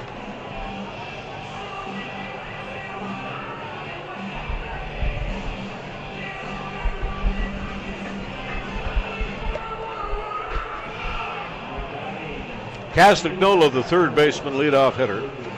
Here in the 4th inning, hitting out of the 5 spot in the Wenatchee order. Cannon Peary and Louis Masserino, the catcher, are due up here against Halen Knoll. And the pitch, check swing, it's a call strike. All right, the explanation on the play on that ball put into play by Vasseur. Being the second baseman, threw the ball in the dugout. It went right under the piping. So that is the reason. So an error charged to the second baseman, Bean. And Mahadat, he'll be doing the work in the 4th inning. It is Castagnola, right-hand hitter, up there, and he takes a rip at the pitch, fouls it back, strike 2. Castagnola, do a base on ball his first time along. Again, 4 Edmonton Riverhawks have now been drafted into the major leagues. There was nobody for the first 2 years, but that's starting to change a little bit. Ivan Bredauer, the first one, played here in 2022. Dribbler off to the right. Nakau was there to grab it, throw to the bag, 1 away. Bredauer is playing at the University of California, Santa Barbara. Chicago Cubs picked him up. We talked last night with Lenahan, who was up here. His teammate Sean Hepner, 12th rounder out of the UBC Thunderbirds, pitched at Kamloops and Victoria. And Lenahan figures he's a way better pitcher than a 12th round pick. That might be a steal. And the Cleveland Guardians picked up Sean Hepner, not an Edmonton Riverhawk, but a West Coast League graduate. Ryan Madstick, who played here in 2022, 14th round selection, playing at Missouri, played at Edmonton and Victoria. He was at Victoria last year. Real good ball player. Big man. He's about 6'5". And here comes the 1-0 delivery. Fastball is right down the pump. Strike 2. 17th round, it was Gavin Smith, who played here for a little bit of time. 17th round selection of the Blue Jays. He likely is going to report to Pepperdine University down in Long Beach. And in the 19th round, Vicardi Domingo. San Diego Padres picked him up. Congratulations to all of them. Ground ball to the right. And Lenahan is there to make the unassisted putout. And Cannon Peary is erased. Now, we talked about this earlier. When Halen Knoll is on his game, he throws a lot of ground out balls. And that's what he's starting to do here in That's the his 4th inning. 7th ground ball out today, initiated by Halen Knoll. He is now retired 3 straight batters. He goes to work on Mascarino, the catcher, right-handed hitter up there. Ball game just past the 1 hour mark here on this beautiful Sunday afternoon. Crowd today will be somewhere in the 8,000 range. Strike 1 to Mascarino.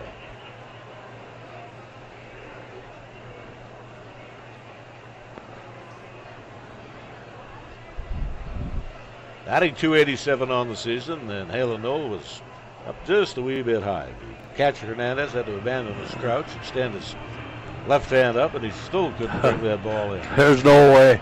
That ball totally got away on Halen Knoll. Count of 1 ball, 1 strike. And here comes the pitch. Ball is just foul the chalk at first base. Off the high end of the bat, off the high end of the barrel. 1-2.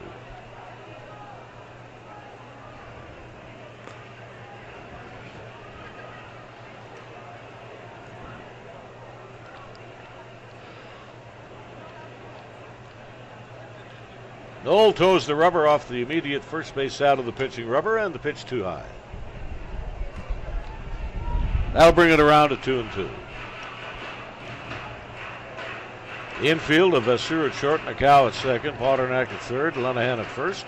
Fully back on the middle infield, fairly deep on the corners. The outfield is straight away. And Knoll turned that pitch over and missed low. Go to a 3-2 count, about the third full count that Knoll has gone to today.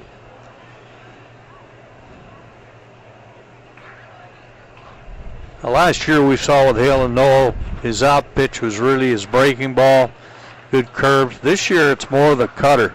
He really likes that pitch. 3-2 pitch, foul to the backstop.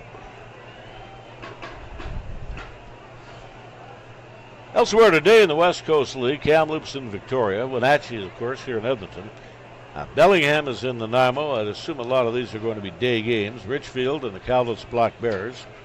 Walla Walla in Springfield. Bend is in Yakima Valley. Portland Pickles are in Corvallis, and the Port Angeles Lefties are in Kelowna. Kelowna tomorrow night will host the Wenatchee AppleSox. They're going to get out of here, a Sunday night flight out of the Edmonton International Airport. And that's an easy travel day. That's about a 1 hour flight.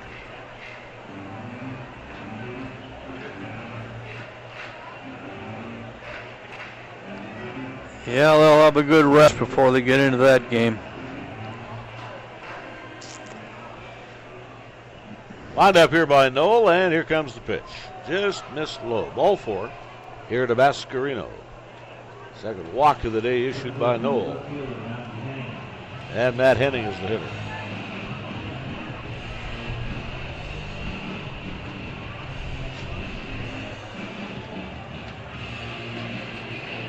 Henning from Seattle, Washington, plays at the University of Washington.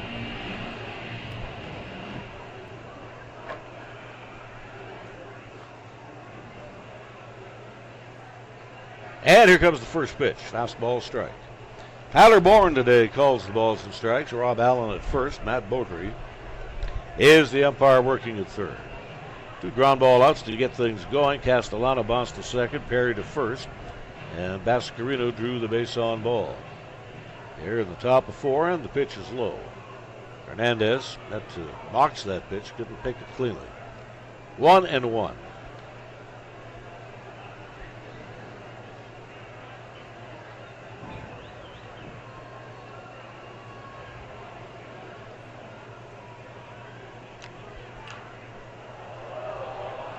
That was a strike. It was a fastball at 84 miles an hour. It was fouled away. And up into the seats down the first base line, and a souvenir baseball for a lucky pitcher.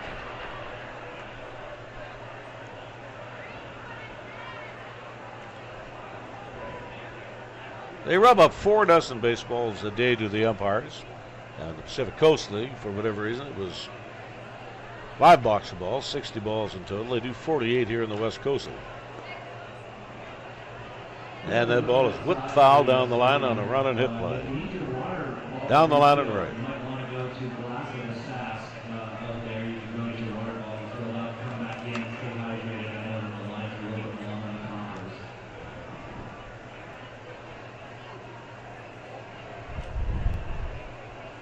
Henning in limited duty. It's his 5th game, his 13th at bat, but he's smoking the ball. He's hitting .455.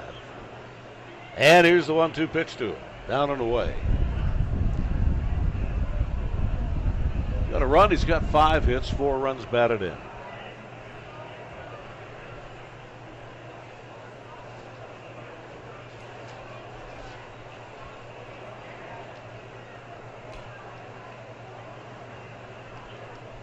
And the pitch. Breaking ball, swing and a miss. And he had that breaking ball dancing. 81 miles an hour. Big late sweep on it. Good pitch. Yes, excellent pitch by Hale and Knoll. Mixed his pitches up well during this at bat. 0-0-0-1 the totals as we move to the bottom half of the 4th inning.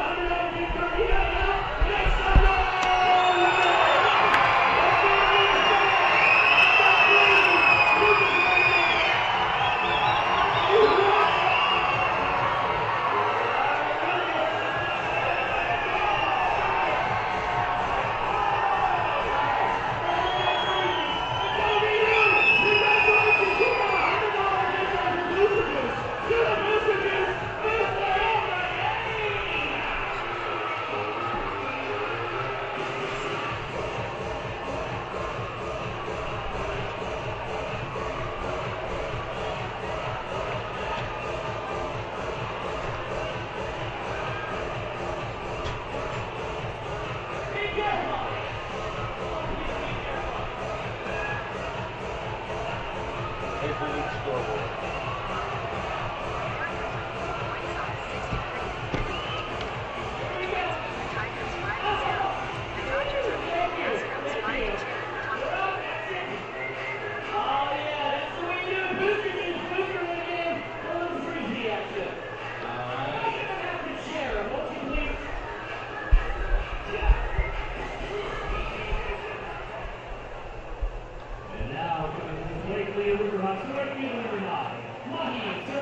Mahidat Tabata, leadoff batter.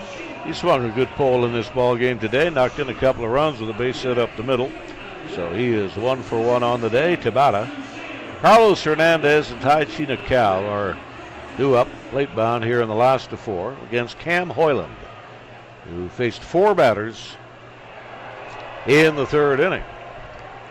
First pitch is swung on. It's a high fly ball into right center field. Max Hartman drifts on over to make the catch, and you have 1 pitch and you got 1 away. And Hernandez will be the batter.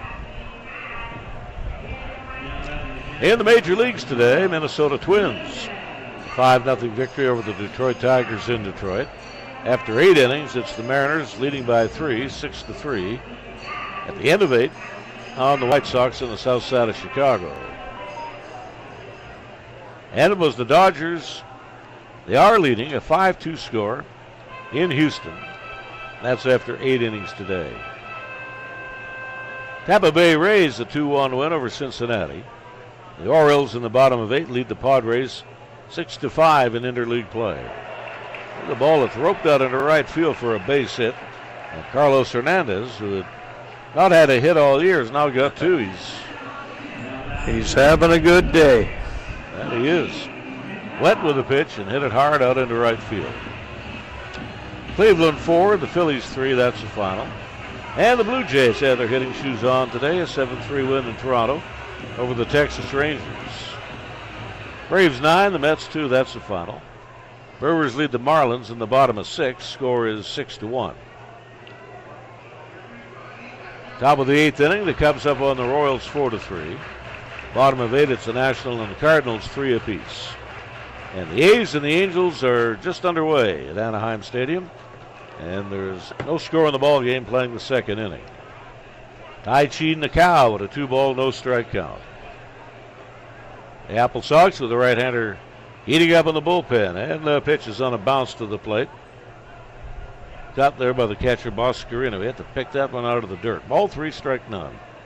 I got a feeling that Hoyland might be running out of gas. I think he might be, and they've had that right-hander warming up. He's ready to go. The Cow is 0 for 1 with a beautiful sacrifice bunt today. And he's going to draw ball 4. And here comes the manager. I think we're getting a pitching change right now, Al. Sam Cain will be the hitter. Mitch Darlington makes his way out towards the mound. Calls the entire infield in. And that's going to do it today for the starter, Cam Hoyland. He is gone, and we'll be right back.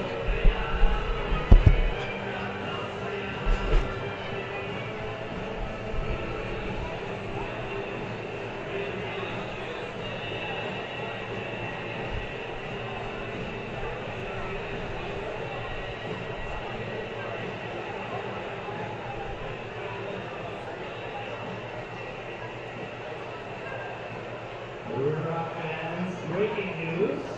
Today's attendance, 7,059. So, the attendance for this season for the Edmonton Riverhawks is 116,871. That is a single season WCL attendance record set here today. You are all part of history.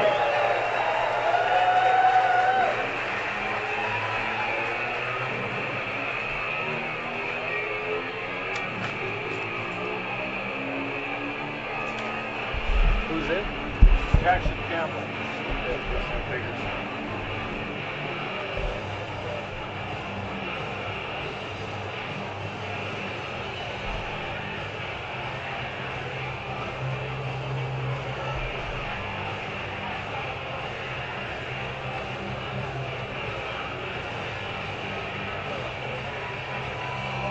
Hamilton. Riverhawks appreciation coming up. We've got some big giveaways.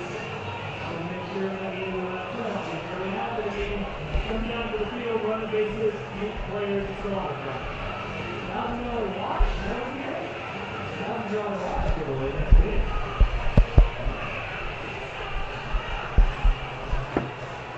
New pitcher in the ball game is a right-hander, Jackson Campbell.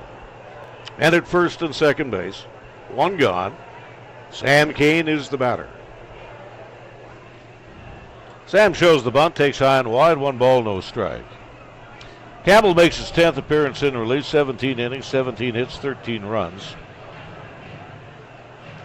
Make that 9 runs, 9 earned runs, 11 strikeouts. He's got a 1-0 record and a 3.78 earned run average. Ball raised out into right field. Room service fly ball. Doherty didn't really have to move. He's camped under that. Kane is erased, and there's 2 gone. Campbell is out of a place called Hamilton, Ohio. 6 feet, 175 pounder, a sophomore out of South Carolina Upstate University. The youngest pitcher ever to throw in the big leagues was from Hamilton, Ohio, Joe Nuxall. I think he was 16 years of age, was in the Warriors. Hamilton, Ohio. They call him Hamilton Joe. First and second with 2 away, and the pitch. Paternak takes on outside. Or no, that's a strike in the outside block. 0-1 to Paternak. 7,059, the assembled multitude today. And the Hawks will draw this season 116,871. Fly ball popped him up out into right center field. Max Hartman drifts on over to make the catch. That'll do it here in the last half of the 4th inning. No runs, 1 hit, no errors, and 2 men left the board as we move on to the 5th.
Leadoff batter here in the 5th inning. It'll be the shortstop heading out of the 9-hole, Kanoa Lorasaki.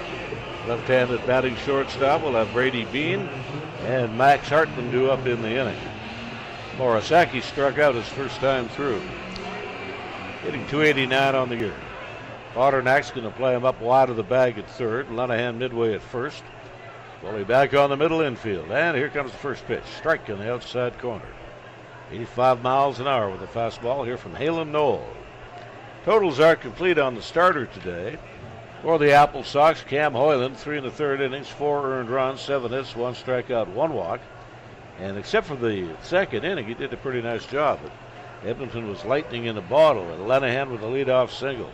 Vasseur with a base hit. Rex Watson with a hit and the run batted in. And then there was a 2-run single by Mahadat Tabata. to account for those 4 runs. And here's the 0-2. Ball put into play, wide of first base. Lenahan is up with it, onto the bag, and there's one gone.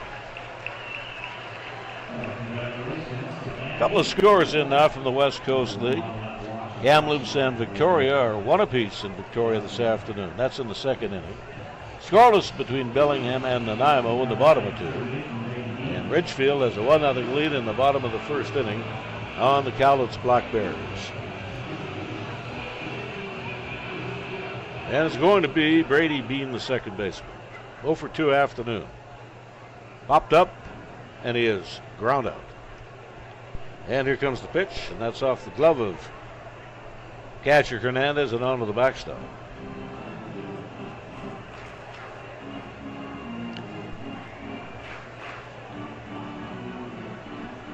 Eight ground ball outs for Halen Knoll this afternoon through 4 1/3 innings. 1 ball, no strike is the count. Knoll rocks into that short windup, full swing, and a dribbler off to the left of the mound. Hernandez with the throw up the line just in time on a perfect throw to Lenahan. And he signals that to his catcher. Hernandez with a beautiful fielding play. That was by no means easy. What made it kind of tricky was a full swing to get that little number out in front of the plate. That's right, and it takes a little while for the catcher to get out there. And Carlos Hernandez made a beautiful play on it. It got turned, and it needed the full stretch of Lenahan to get the out. But Hernandez and Lenahan did a wonderful job on that play. They'll go 2-3 on the putout, and Hartman the batter up there. And here's the pitch to the student out of Washington State University. Boy, they've always had a good baseball program. They have a good program, and the teams from the South that go in there, inevitably it's cold, and they have difficult times up at Washington State. Tough place to play. Pullman, Washington. And the pitch is inside. Count is 2 balls and no strikes to Hartman.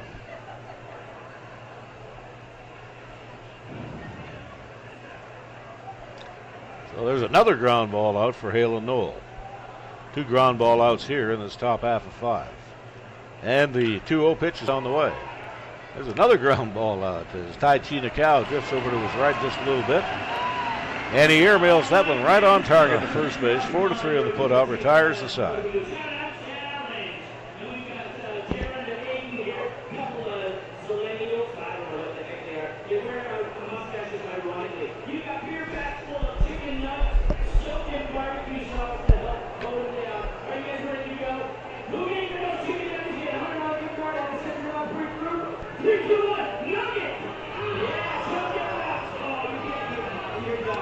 Knowles in 86 pitches. They're just going to let him go today, I think. He's looking good. Let's get 2 more out of him.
Trey Dunn will lead things off, the designated hitter, on a 1-for-2 afternoon. Trent Lenahan and William Vasseur, 4, 5, 6 hitters in the Edmonton order here against Jackson Campbell.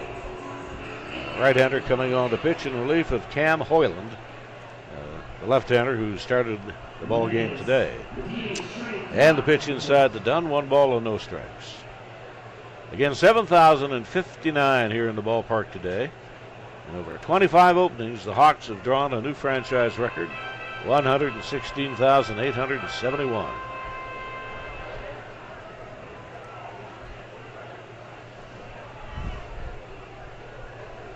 And here's the 2-0 pitch, missed at the knee.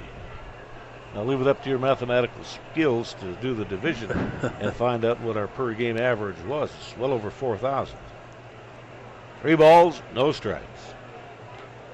And that one is right down the middle, belt high. That's over 25 openings, and we had some rain in June. Days where we had to play against Edmonton Oilers playoff hockey on the tube, and that's never easy to do.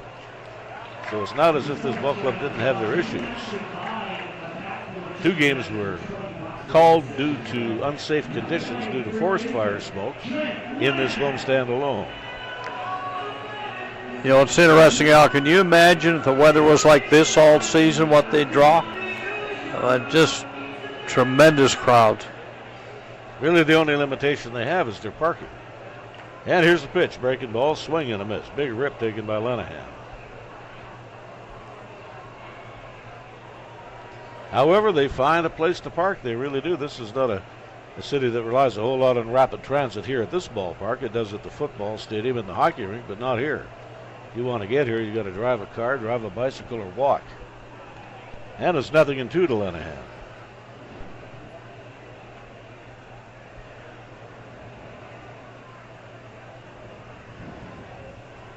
And the right-hander comes set and delivers. Lenahan chases the pitch out of the strike zone, and he knew it.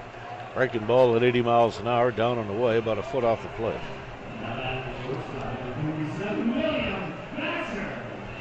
And William Vasseur, the batter. Trent Lenahan will not be happy with himself on that. Totally fooled on that pitch. Went for the breaking ball outside. And the opening pitch is a strike. 80 miles an hour, the pitch thrown here by Jackson Campbell.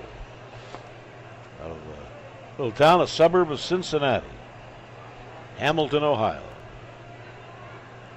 Double play depth in the middle infield, and the pitch in there for a strike. 6 foot, 175 pounders, a sophomore, out of the University of South Carolina, upstate. And he's dealing strikes here in this last half of the 5th inning. Dunn is on the move. The ball is snubbed off to the left side of the mound. Fielded here by Campbell. His throw is straight and true. And with 2 gone, Dunn is in scoring position.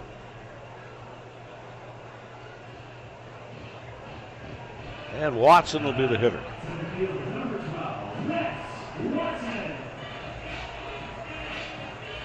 Because they started the runner, they stayed out of a ground ball double play. That's exactly right. And it's one of those things where when you do that, it can get you in pretty good position. Watson here with a single, score a run.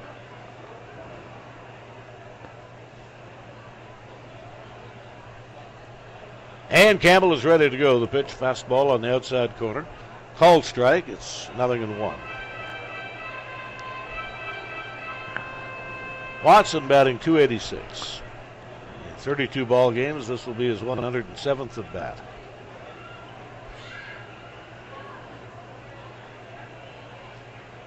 And here's the kick and the 0-1 delivery. Strike in the outside corner. Just above the knee. Tyler Bourne today, the ball strike umpire. Rob Allen at first and Matt Beaudry, the umpire, working at third.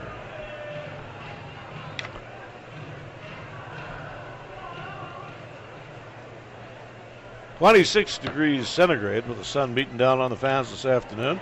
That's 82 degrees Fahrenheit. And a line drive to the left side of the diamond. Castellano picks the ball up, does a full spin, throws a sinker ball to the bag, and Peary is there to dig it out of the dirt. And that will do it. The Riverhawks are out of business here in the last of 5.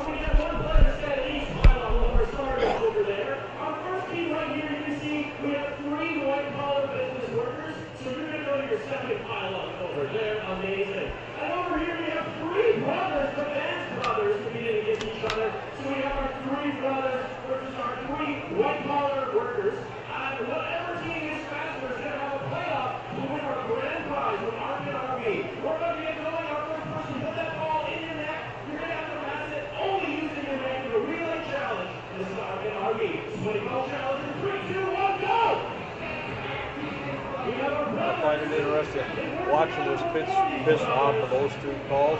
Thought they were outside. He's called that pitch a strike all game. You gotta know that.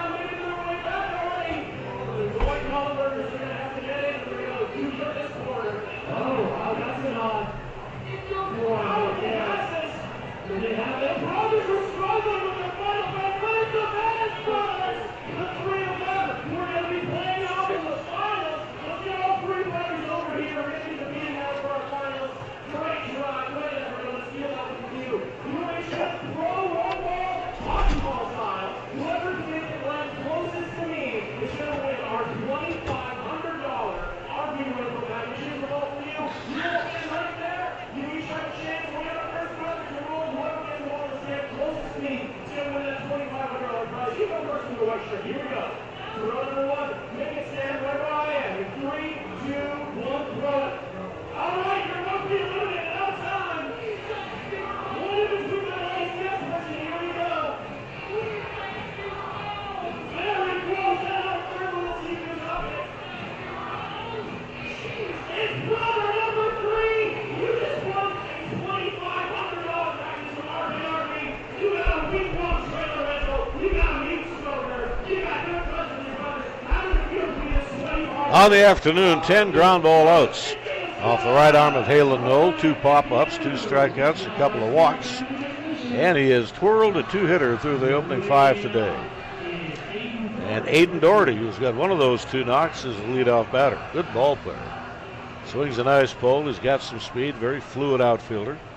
And Doherty on a 1-for-2 afternoon with the bag gets going here in the 6th.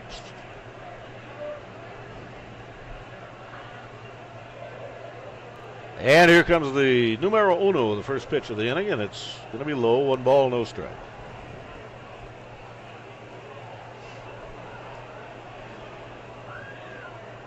AppleSox will fly out of here tonight. Easy 1-hour flight. They'll pick up an hour moving into Kelowna and kick off a series tomorrow night at the ballpark in Kelowna. 1 ball, no strike count. Here's the pitch. Fastball is down the tube, and the count is even.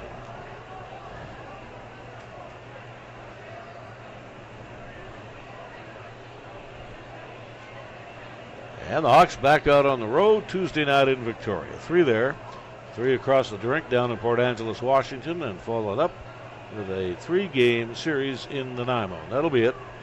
54 games will come to a conclusion in the West Coast League on all fronts.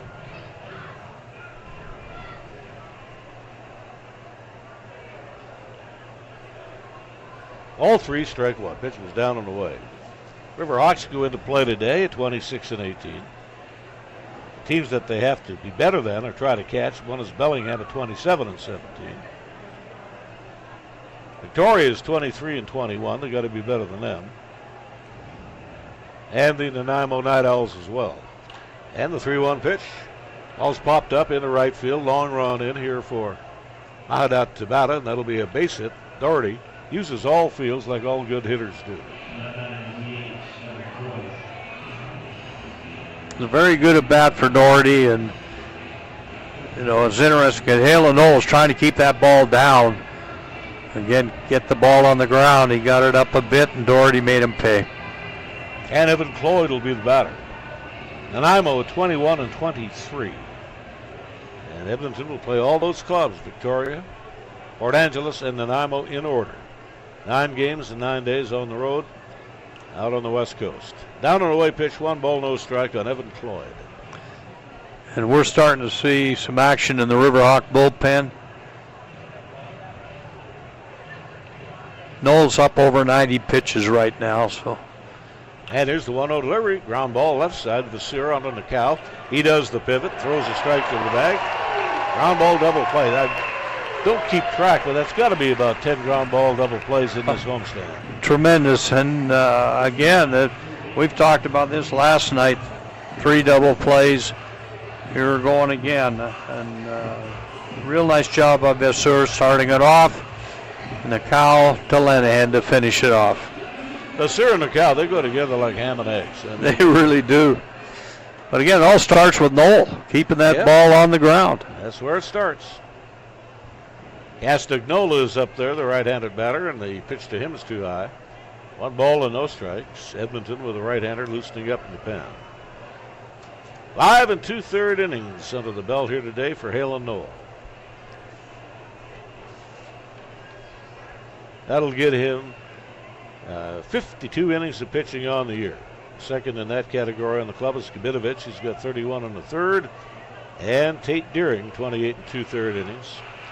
And he looked just fine in a starting appearance the other day and picked up a victory. That was against the Springfield Drifters.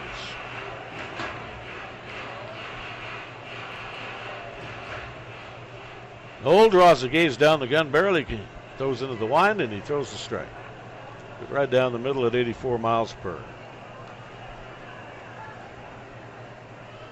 Noel coming into this game today with an ERA at 2.33. And the pitch. Right down the heart of the plate. Go to 2 balls and 2 strikes. Bases empty and 2 away. 45 strikeouts now in the year for Noel. He's only got 2 today, but more than made up of it. A double play. That's his 11th ground ball out.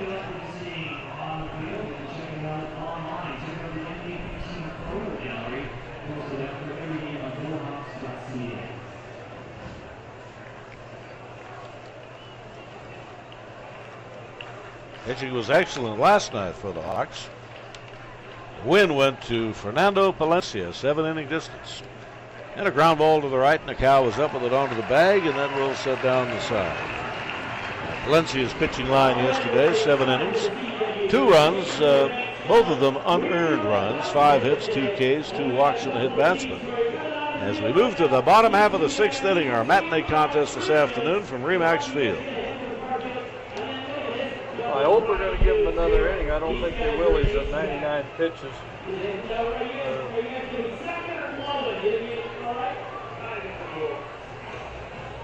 He seems as strong now as he did at the start.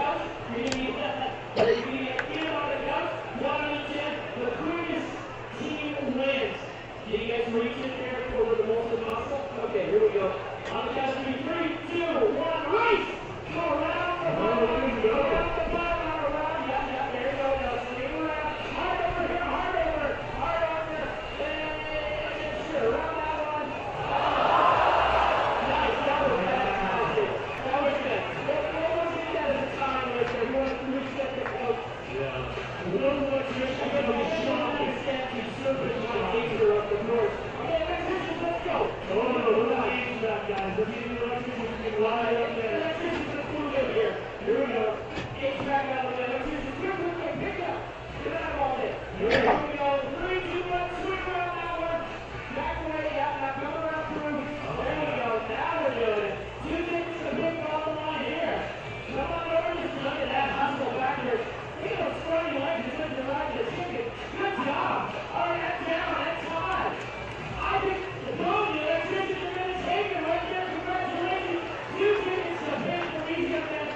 Mahidat Tabata leads it off here in the last of 6. Mahidat today hitting out of the 8th spot in the order. The 8 and the 9 hole batters have really contributed today between the 2 of them. That's 3 hits. Carlos Hernandez with a single to left and a single to right. He sprayed one and he pulled one. 1 ball, no strike here to Tabata. And the pitch is inside. That's a sinker ball thrown here by Jackson Campbell.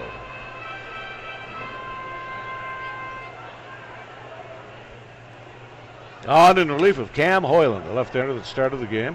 There's a dribbler wide at third. Easy play there for the third baseman, Castagnola. And he fires across the diamond, 1 away. And Carlos Hernandez, the hitter. Bullpen did a nice job last night as well.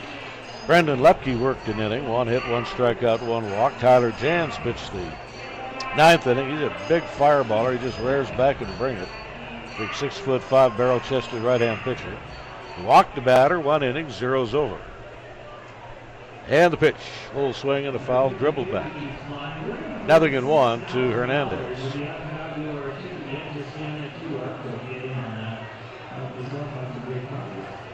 In 7,059 here today. 116,871 on the year. 12,000 more than last year, and last year was a great year. Strike to Carlos, it's 0-2.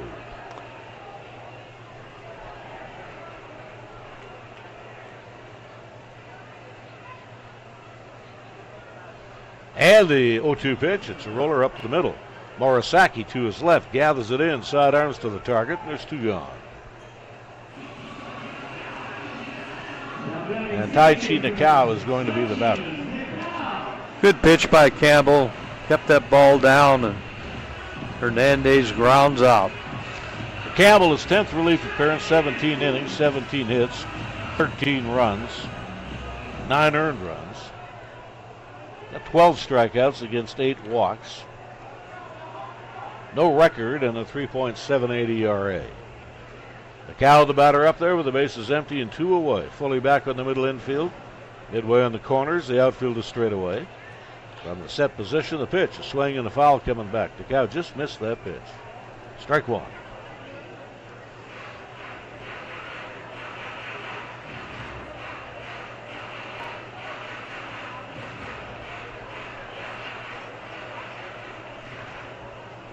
And a breaking ball, 82 miles an hour on that spinner. And the cow goes around on it to count at 1-2.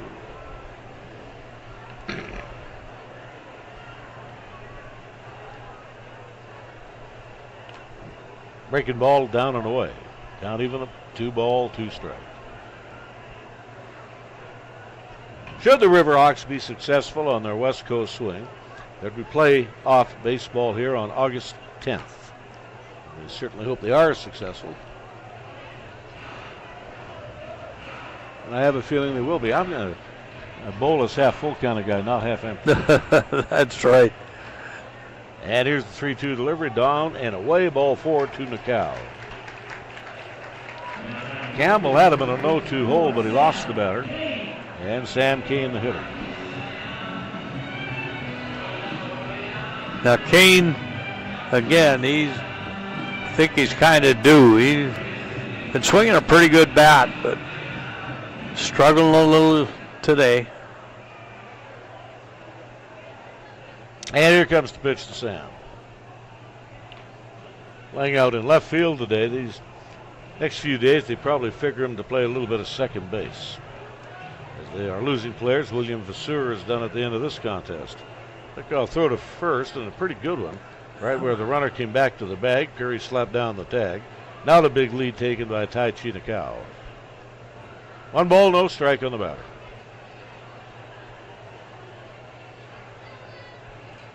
And the fastball misses high of the target. That's as hard as Campbell has thrown today. He rushed that one up at 90 miles an hour, but high and wide of the target. Nakao taking a little more of a lead now. And there's a ball that's belted up the middle for us. Line single to center field. Sam Kane gets his stroke back. That's his second knock of the day. And a man in scoring position with 2 gone. You know, this exactly what you want to do. And how many times have we seen now if this shows where Potterneck can get a hit and a RBI, how many times do we see with 2 outs all of a sudden team take off and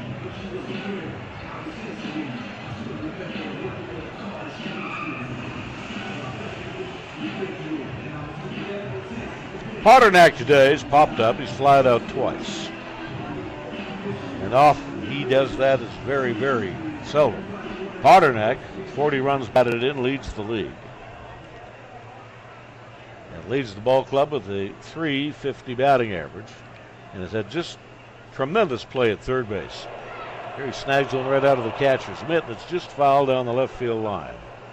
Just get out in front of the pitch. 0-1. a very good swing, like you said, just out in front of it a touch. Some of the streaks right now, Sam Kane on a 14-game on-base streak. Well, you can make that 15 now. The left-hander, Rory Lamp, with 9 1/3 scoreless innings of relief pitching. Aiden Zerani, 6 stolen bases without being caught. That kid had wings, he could fly. He can motor.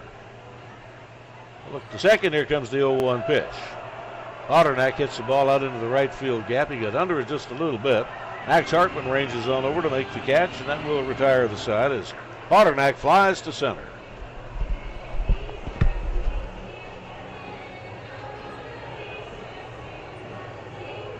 All right. Going on, you can see some players on the field. But coming out to throw it into the ground. Here they go. Amazing Riverhawk ball. Who wants the Riverhawk ball to back? There it is.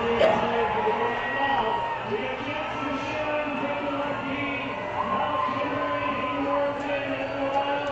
Coming down. Got a shot out. He's going to get a ball.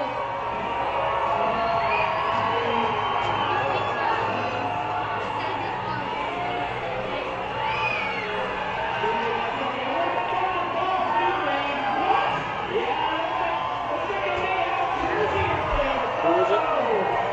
Stewart. That's the last we'll see of him.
Here's the final totals for Hale and Knoll today. He was pretty much vintage. 6-inning distance. 1 run was an earned run. 3 hits, 2 strikeouts, 2 walks. How many pitches? 99 pitches, 57 for strikes. And David Stewart's going to come on to pitch. He's got 4 starts, 3 relief appearances, 23 in the third innings, 25 hits, 19 run, 14 earned. He has walked 16, struck out 14. He logs a 2-1 record, no saves, and a 5.40 earned run average. And Stewart's first pitch is way high to the target. Not held cleanly by Hernandez, not held at all. It goes to the backstop. Stewart out of Lawrence, Kansas. Big kid, 6'5", 200-pounder.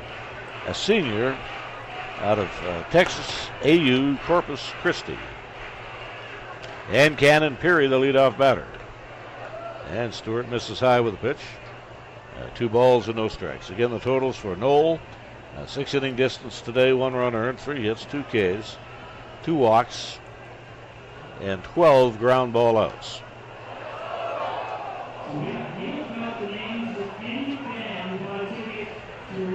Now Stewart's got that real long arm drag on his pitches.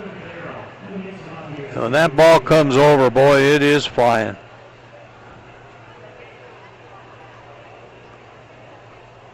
Stewart works right down the middle of the pitching slab, and here's the pitch on the way. Popped him up to the left side of the infield, inside the bag at third. That's way up there, way into the well. Lots of hang time on that puppy. And Otternack brings it in, 1 gone. And Louis Bascarino, the catcher, is the batter due up. Bascarino today, 0 for 1.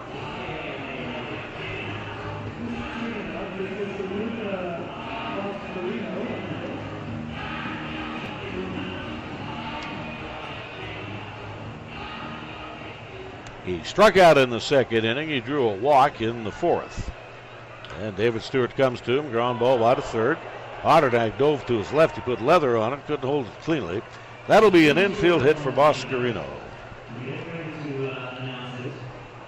And Matt Henning is the hitter. Again, Knoll today, 99 pitches, which has got to be just about a high for him this season. He battled out there, and he got the job done. 57 strikes. Just the one earned run over 6 innings. The thing about, we've seen that with Hale and Knoll all year. Tends to throw a lot of pitches, but he gets a lot of those ground outs, a lot of double plays.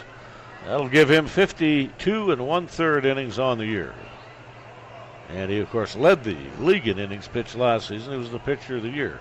And I think this ties him with the league this year, Al.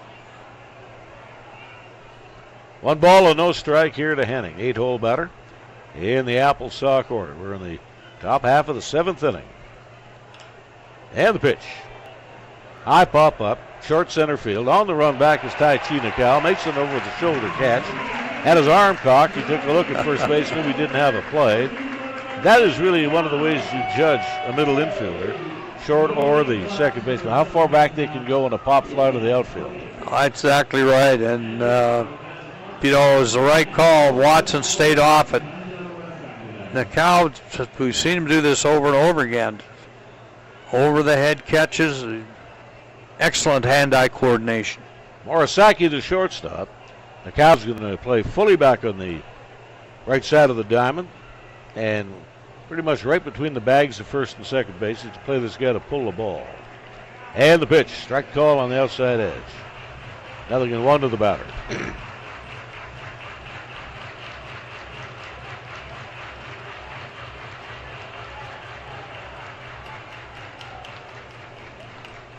And here comes the pitch.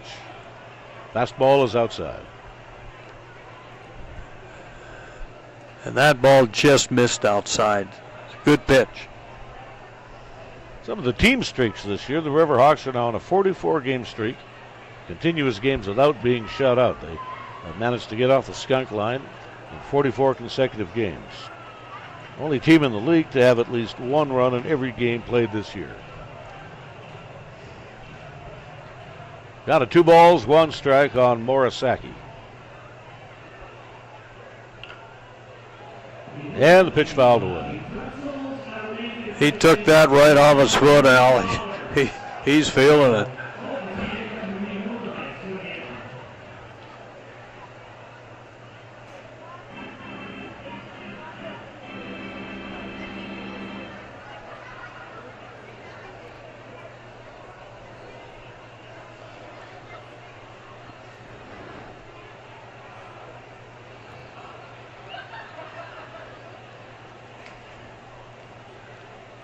And we're ready to go as Morisaki awaits the 2-2 pitch from David Stewart.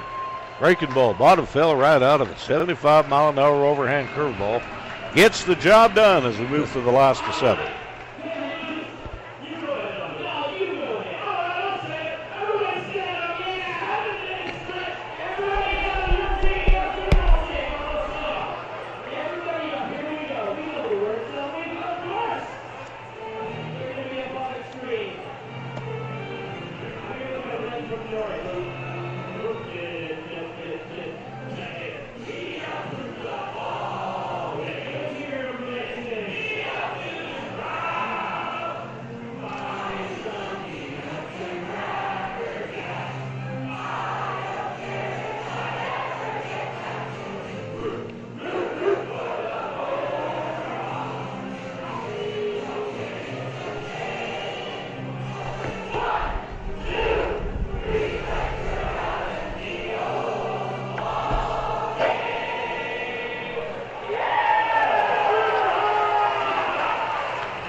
Jackson Campbell's done a nice job tonight.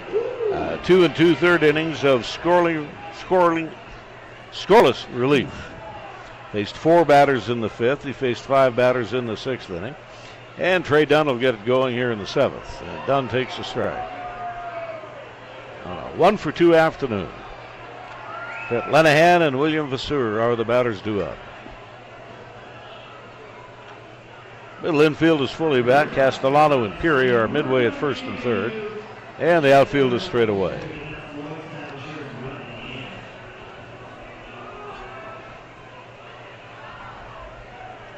And both bullpens with pitchers getting loose. Right-handers in both bullpens. And the pitch. Up too high, and the count to Dunn. And a ball on 2 strikes.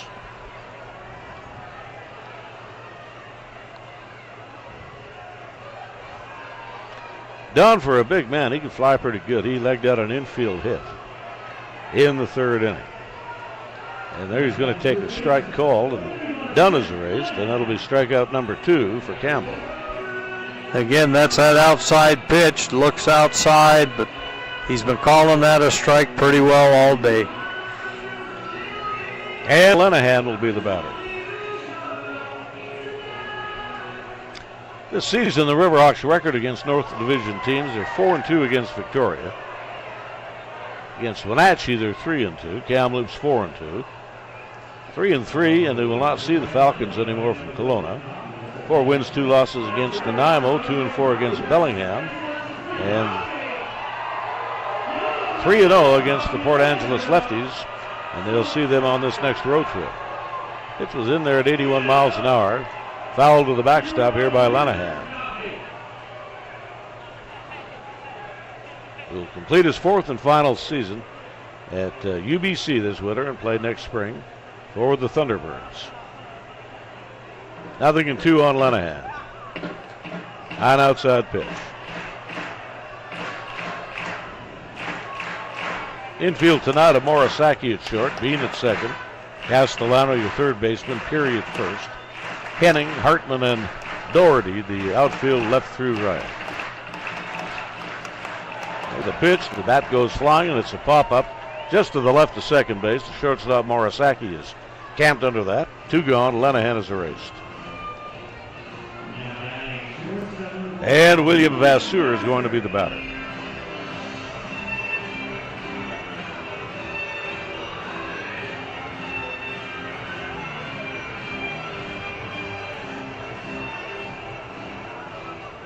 Three in a row set down by Jackson Campbell.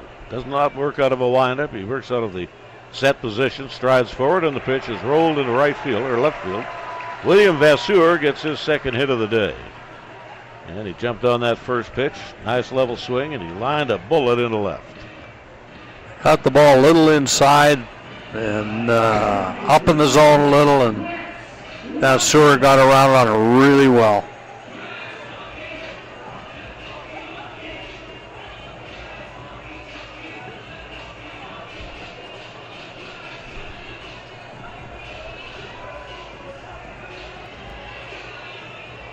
As you can see, Watson is a left-handed hitter.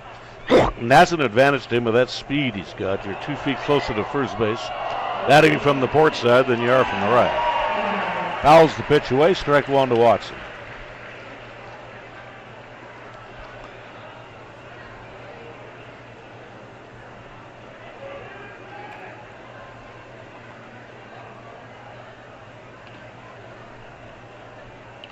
And pitch.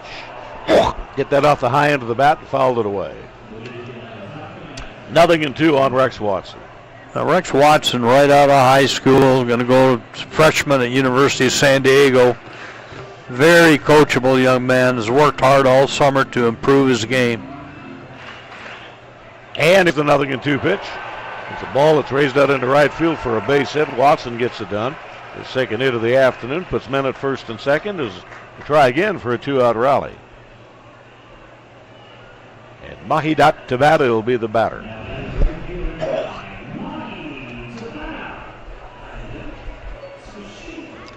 Mahidat this afternoon is 1 for 3 and 2 runs batted in.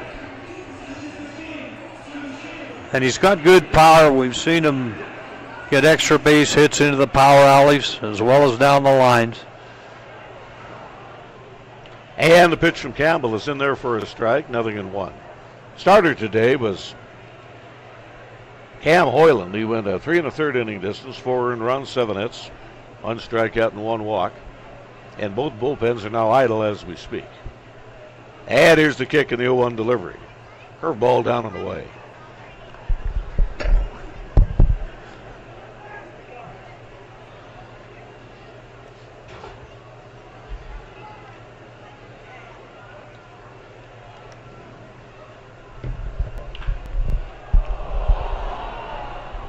And that's a comebacker back to the mound, fielded by Campbell and onto the bag.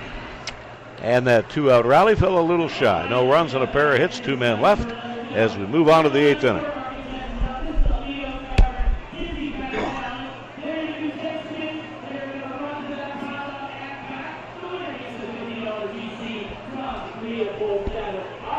this going to be Stewart again, or we got it is Stewart?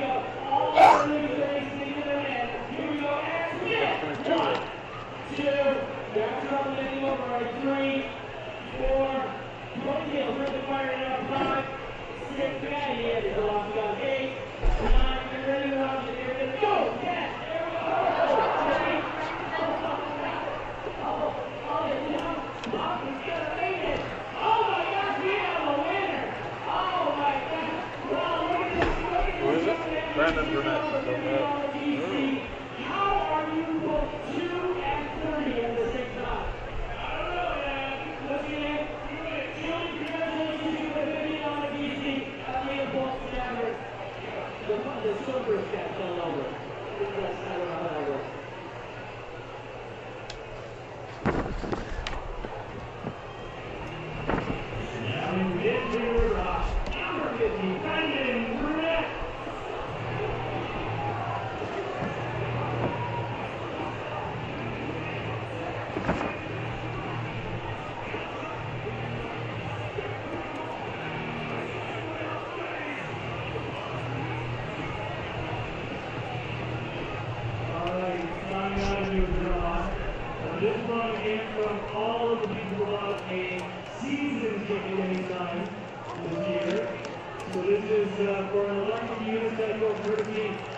Well, you're going to see 2 pitchers of very contrasting styles in this ball game. Halo Noel at 5'10" out of a drop and drive delivery. Now you're going to see Brandon Brunette, big right-hander, 6'9", kicks that left leg way high in the air, throws straight over the top. Burnett will make his 10th relief appearance, 9 1/3 innings. 4 hits, 2 runs, 2 earned runs, 8 walks, 3 strikeouts. Got a 1-0 record and a pretty good ERA at 1.92. Brandon Burnett, 6'9", out of Edmonds, Washington, a 255-pound junior out of Everett Community College. I have a feeling he probably played basketball as well. I would think so. And Brady Bean will lead things off. Here's the pitch. And Burnett's going to miss at the knee, 1 ball, no strikes. Ridgefield now 4-2 lead, playing the 5th inning. And they lead the Cowlitz Black Bears in Cowlitz, Washington today. The pitch is going to be low, ball 2. Nanaimo 4, the Bellingham Bells scoreless in the bottom of 4. Victoria and Kamloops 2 apiece in the bottom half of the 5th inning. And those are the only scores reporting from the West Coast League today. 2 balls and a strike on Brady Bean. Max Hartman and Aiden Doherty do up, 3 really good hitters. And that straight overhand delivery, that's 90 miles an hour and on the inside half of the plate for a strike. He's been throwing pretty well straight fastballs, Al, and they're all 90, 91, 92.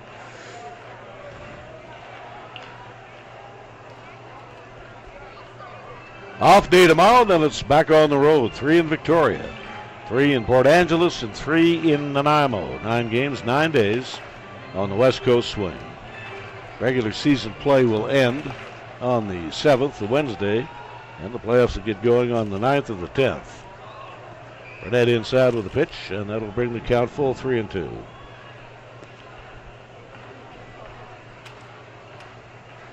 Shakes off a sign. Now he's got the one he wants. Kicks and delivers, and the pitch is inside, ball 4. And Brady Bean draws the leadoff walk. And Max Hartman, the batter.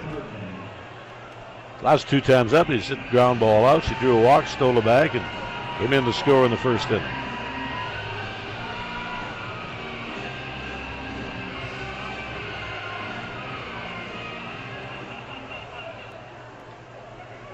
Vasseur and the Cow going to shorten up to a double play death. Potterneck in on the grass at third. And the pitch down and in, 1 ball and no strikes here from Brandon Burnett.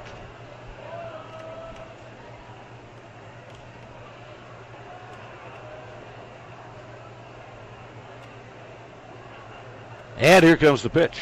There he climbed the ladder with that fastball. He got it up a little bit. Right about belled high for a strike. We're at 1-1.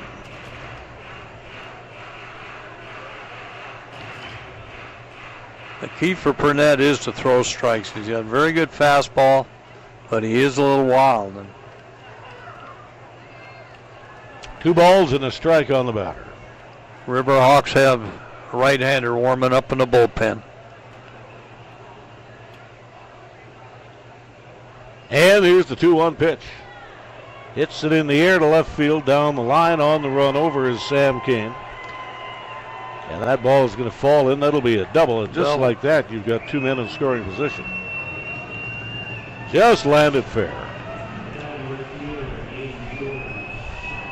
And one of the more dangerous bats in the league. Aiden Doherty is the hitter. And he represents the tying run. And we know that he can drill the ball. He's excellent power, good speed. And he sprayed the ball today, 1 up the middle, 1 to right. He's got himself a 2 for 3. Jake Lanferman is making his way out towards the mound. Well, that right-hander up in the pen hasn't been throwing long, but it is a warm day. It'll take a whole lot of time to get that arm heated up. That's Jake Lanferman. I got a feeling they might make a change. I don't think that's Jamie Wilson out there. No, that is the manager, Lanferman. No, he's leaving him in.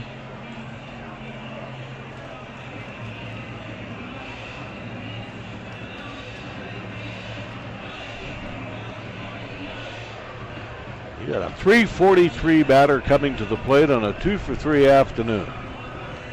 1 home run, 39 stakes, 18 bags, and a .922 combination of the on base and the slugging percentage. It's called the OPS.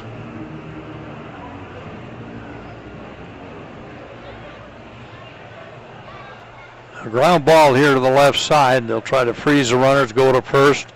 If it's to the right side, what they will do is just go to first and allow that run to score. Carlos Hernandez out of his crouch and back to the mound for a very brief moment as Burnett leans across the back slope of the mound and takes a tug on the rosin bag.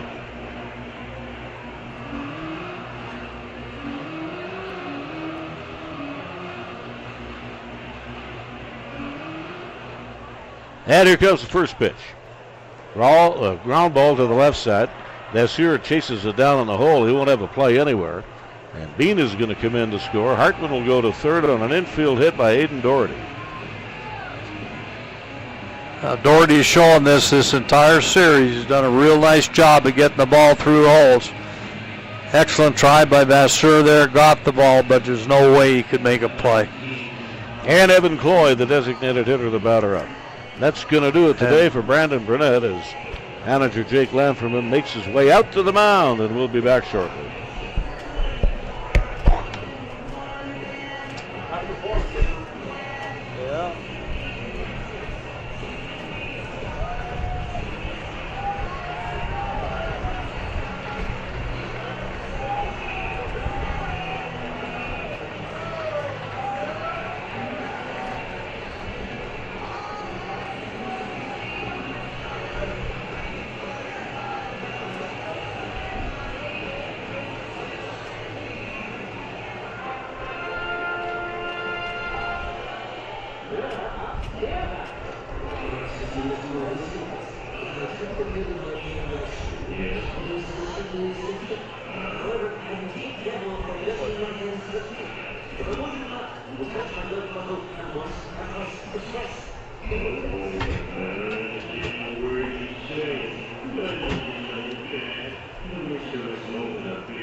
New pitcher of the ball game is Tyler Jans, making his 13th relief appearance.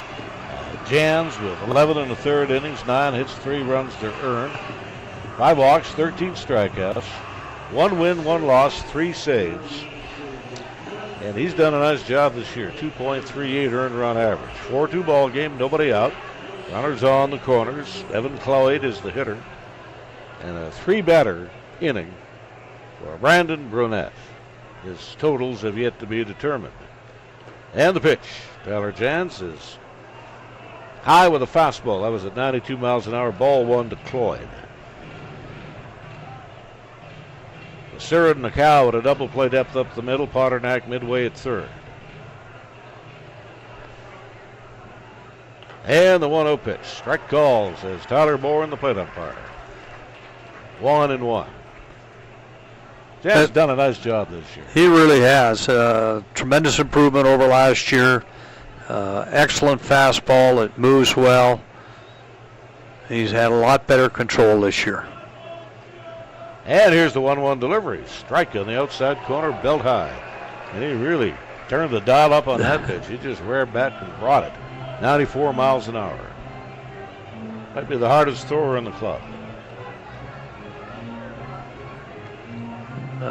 Ground ball, unless it's right, well, even if it's at third base, they're going to give up the run and go for the double play.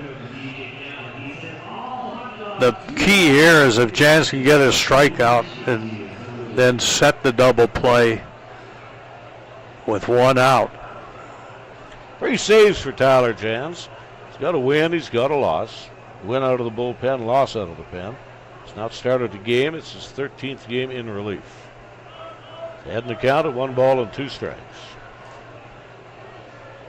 Looks down the gun barrel, he gets the sign. And he sets and delivers. And he missed low with a pitch.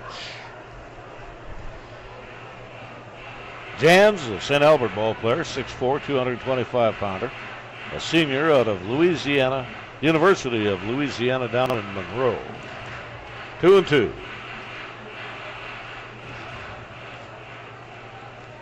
Runner at first is on the move, and the ball is hit to the right side. Nakau knocks it down, freezes his runner at third, gets a double play ball. He did it all right there. He sure did. Laid out for the ball. Runner going, was going. Easy double play. He did 3 things. He caught the line drive, he looked, and he held the runner at third base, and he threw a strike on to first. Exactly right. And Al, the important thing there, like you say, was freezing that runner at third. That's a great play by a guy who's doing that all year, Tai Chinakawa. And over at third base is Max Hart. And all he had to do was just look at him. That's all. Just look at him, and you freeze the runner. And the pitch high. 1 ball and no strikes.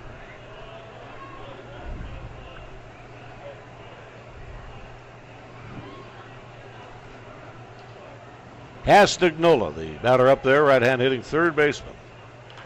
And the pitch, foul to the backstop.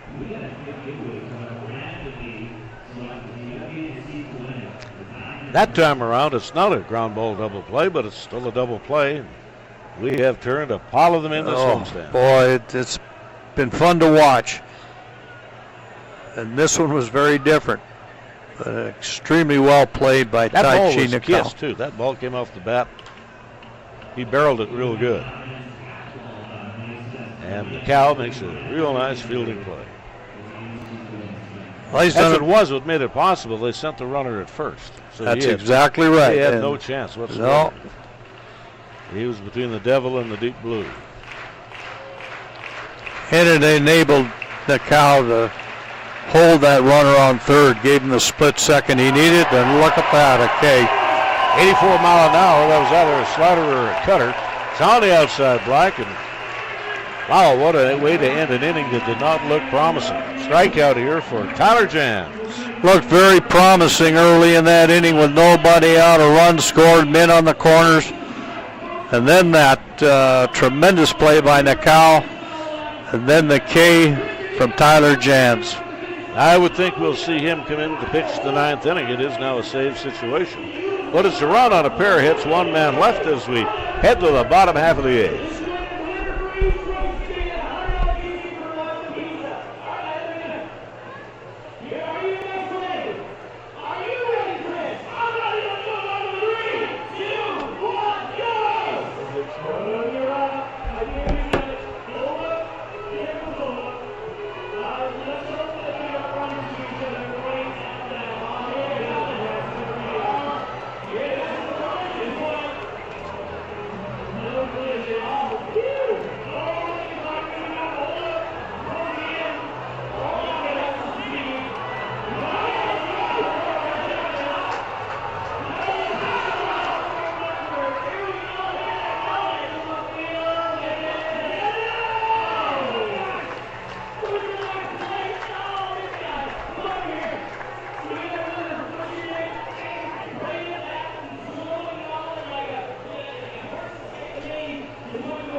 Russell Young, who came in as a defensive replacement for Hernandez in the top of the 8th inning, will bat in that spot in the lineup. Russell Young, the catcher, goes to work. Hernandez was 2 for 3 today. Did a nice job at the plate.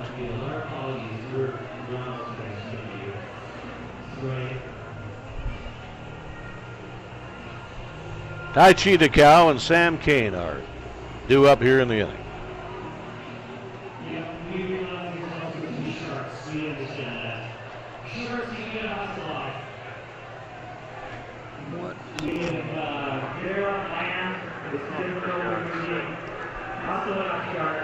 In our crowd today, 7,059.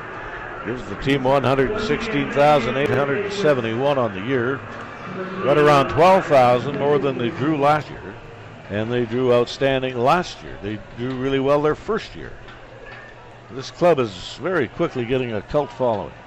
They really are. In the community, as Trent Lenahan was telling us last night, they're getting recognized all over town. The players are.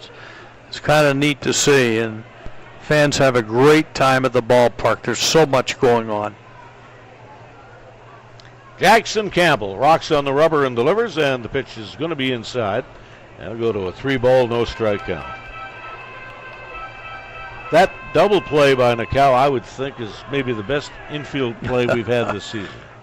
He did 3 things. He tagged a line drive that was barreled to him real good. He was down on his knees. He held the runner at third and threw the ball back onto first. With a hit and run on was an easy double play after the line drive had been caught. And there's the pitch. It's going to miss to Russell Young, ball 4. And Tai Chi Nakau is going to be the hitter. You know, Al, you think about all the double plays we've seen this year, and there have been some outstanding double plays. But I agree with you, that one by Nakau takes the lead. Well, let's see if he can do as well with the stick as he did with the leather. And here's the pitch to Tai Chi. Takes the strike, 0-1. Out of Auckland, New Zealand. Not a big kid, 5'8", 175. Lander University. And here's the strike one delivery. That's the ball nubbed inside the bag at first base. Underhand flip to the bag with the pitcher covering. On to second goes Russell Young. Tai Chi gets the job done. He moves the runner over. Go 3-1 on the putout. And Sam Kane will be the hitter. Actually, Al, that was as good as a bunt. Base hit now by Kane can bring in a run. It's always good to advance that runner. Sam today 2 for 3 with a run batted in. 4-2 ball game. We were in the last half of the 8th inning. It's just about a picture-perfect day here at the ballpark. Beautiful weather, close ball game. Just under 8,000 in the stands. 7,059 here today. And the attendance last night was 7,263. That's 15,000 fans through the turnstiles in 2 days. Fly ball raised out into right center, drifting on back. And camped into this is Max Hartman. He'll make the snag. Tagging up is Young. He'll move on to third base. And Potternack on an 0 for 4 day. He hasn't had any money in the wind today. 3 fly ball outs to center and 1 pop up to second. If anybody's due for a hit today, it is Jacob Potternack. He's had such a good season, consistent from the start of the season right through today.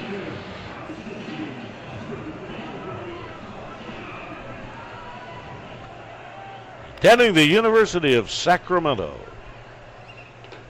Well, many times I was in that town on our Pacific Coast League days. Beautiful city, right on the Sacramento River. We got a beautiful old sort of historic downtown kind of a deal.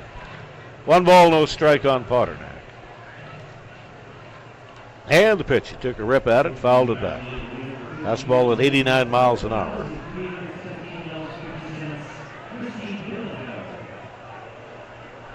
Four and a third. This has been a good outing here for Jackson Campbell. He has sucked up a lot of innings today for that bullpen of the AppleSox. Down of a ball and a strike. You can play that infield back with 2 away. Potternack was out in front of it, just got the varnish of the bat barrel on that one and taps it foul in the coaching box at third base. Well, like you say about Jackson Campbell, Al, he's done a real nice job keeping the Riverhawks at bay. It's allowed people on, but does not allow anybody to score. And the pitch, he waved at it, breaking ball. 81 miles an hour overhand curve. That'll get the job done as we move to the 9th.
Carter Peary will lead things off here in the top of the 9th inning against Tyler Jans.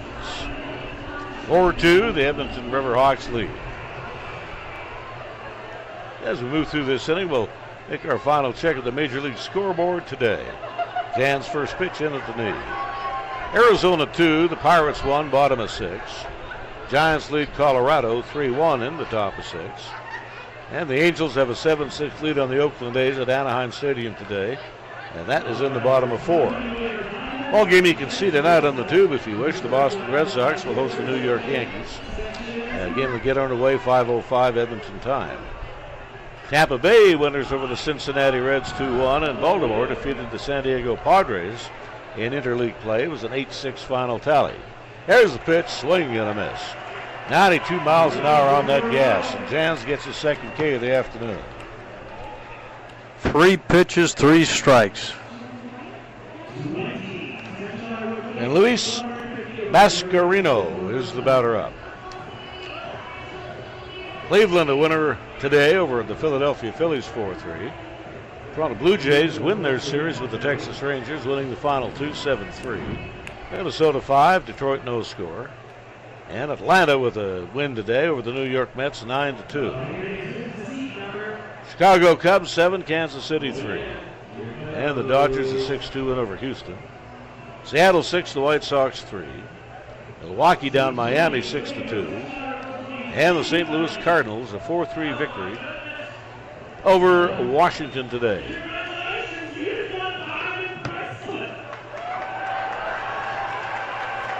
And the pitch. All back upstairs. I don't think he's thrown one pitch that hasn't been a fastball above 90 miles an hour. And if you got the fastball, well, you might as well use it. And he is using it. That's pretty well all he's throwing right now.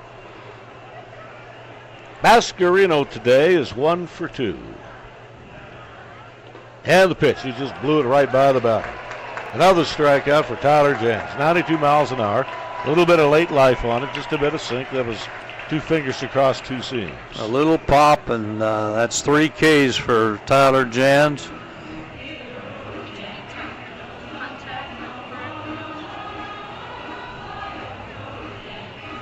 Hunter Freeberg is going to be the pinch hitter.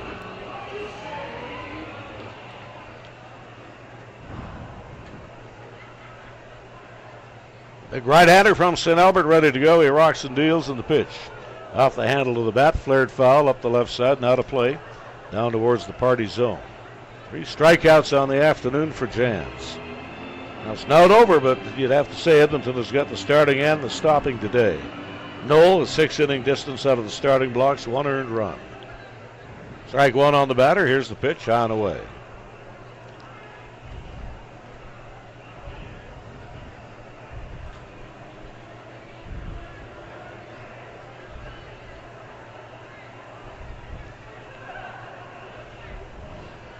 And here comes the pitch.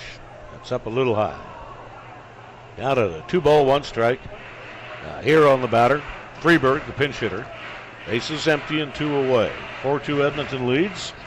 And we're in the top of the 9th inning on the final regular season game here at Remax Field. We certainly hope there's going to be some playoff baseball. And that'll bring it around to 3-1.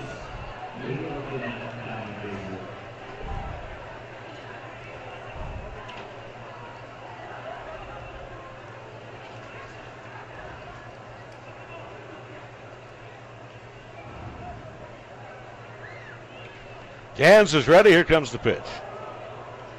And that's a base hit to left field as Freeberg gets a pinch hit single, and that'll bring up, barring a pinch hitter, Kanoa Marasaki. 4 batters in a row had been set down by Jans. That is the first base hit. Pinch hit single by Freeberg. It appears like we will have a pinch hitter.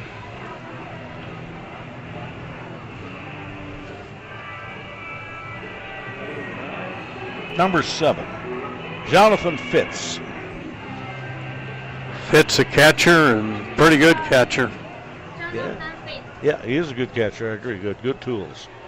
So Fitz will come in here and swing a pinch hit pull with 2 out and a man at first base. He represents the tying run. Tyler Jans comes to him. 91 miles an hour at the knee. Strike 1.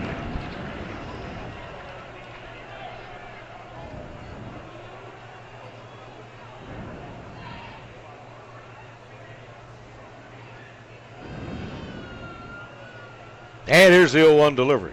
Just missed low. Good location for the pitch, just off the plate a touch. Fitz hitting .279. And here comes the pitch. Fly ball out into right. On the run back is Mahidat Tabata. And that ball's going to swerve foul down the line and out of play. Just did not catch up to that 91-mile-an-hour fastball. Fitz appearing in his 24th ball game, his 69th at bat. 8 runs on 19 hits. And Jans is one elusive pitch away from putting this series to bed. Down to 1 ball, 2 strikes. Jans is ready, and the pitch reached for, fouled off. Down the right field line and out of play. One thing Fitz is doing, he's not handling that fastball real well, but he's getting those foul balls and just trying to get it timed up. And here comes the pitch. Fouled him back. Threw him a strike at 92 miles an hour. He topped out here today at about 94. Big burly right-hander from St. Albert. 6'4", 225-pounder. Senior out of University of Louisiana at Monroe. And here's the 1-2 delivery. Yes. Strike 3 call. Got him. That was 92, like a cut fastball that ran away from the batter. 4 strikeouts here today for Tyler Jans. He records the save. Boy, did he work to get that one. No runs and a hit. 1 man left. Back with the final totals and a whole lot more in just a minute. Boy, that's pretty good. Fading aside.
Tyler Jans, good. I'm just going to go hit the can real quick.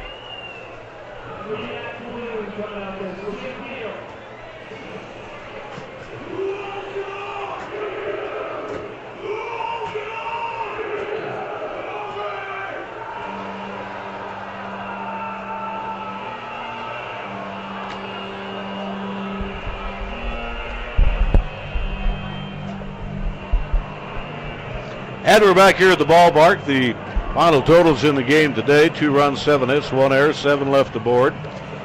For the AppleSox, 4 runs, 10 hits, no errors, and 11 left on board.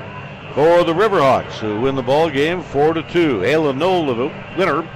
He goes to 3-2 through 99 pitches, 57 in the strike zone. 1 earned run, 3 hits, 2 Ks, 2 walks. And big Tyler Jans, who we hope to have on our post-game show today, recorded his 4th save, and he worked to get that one. He got a line drive double play, 4 strikeouts, surrendered 1 hit to the opposite field, but Jans an inning and 2/3, a shutout relief, 1 hit, and he'll record his 4th save. Time of the ball game, 2 hours 37 minutes. Edmonton on the season is now 27-18, and they won the seasonal series against Wenatchee, 4 wins to 2, and they finished the homestand out at 5-4. Wenatchee will fall to 29 wins against 16 losses, and they're playoff bound. We hope the Edmonton Riverhawks are too. What a play it was. Evan Cloud, the designated hitter, lined a bullet. The play was made by Tai Chi Nikau. He hauled in the line drive, froze the man at third base, and then completed the double play as they were able to double off. Aiden Doherty was off and running on a hit and run play. Stay tuned. We'll be back with a whole lot more coming your way in just a few minutes' time.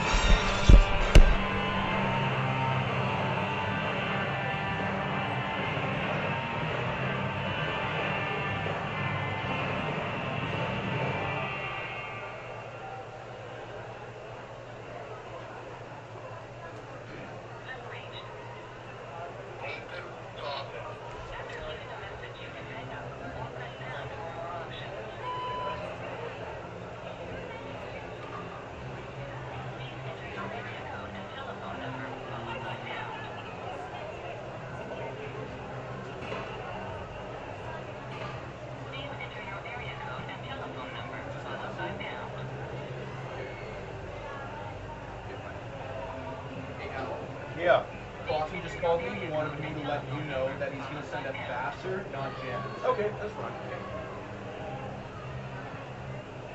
Please enter your area code and telephone number followed by pound.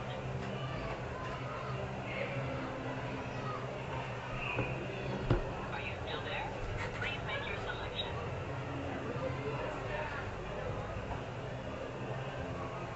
Sorry you're having trouble. Please try again later. Thank you for calling. Goodbye.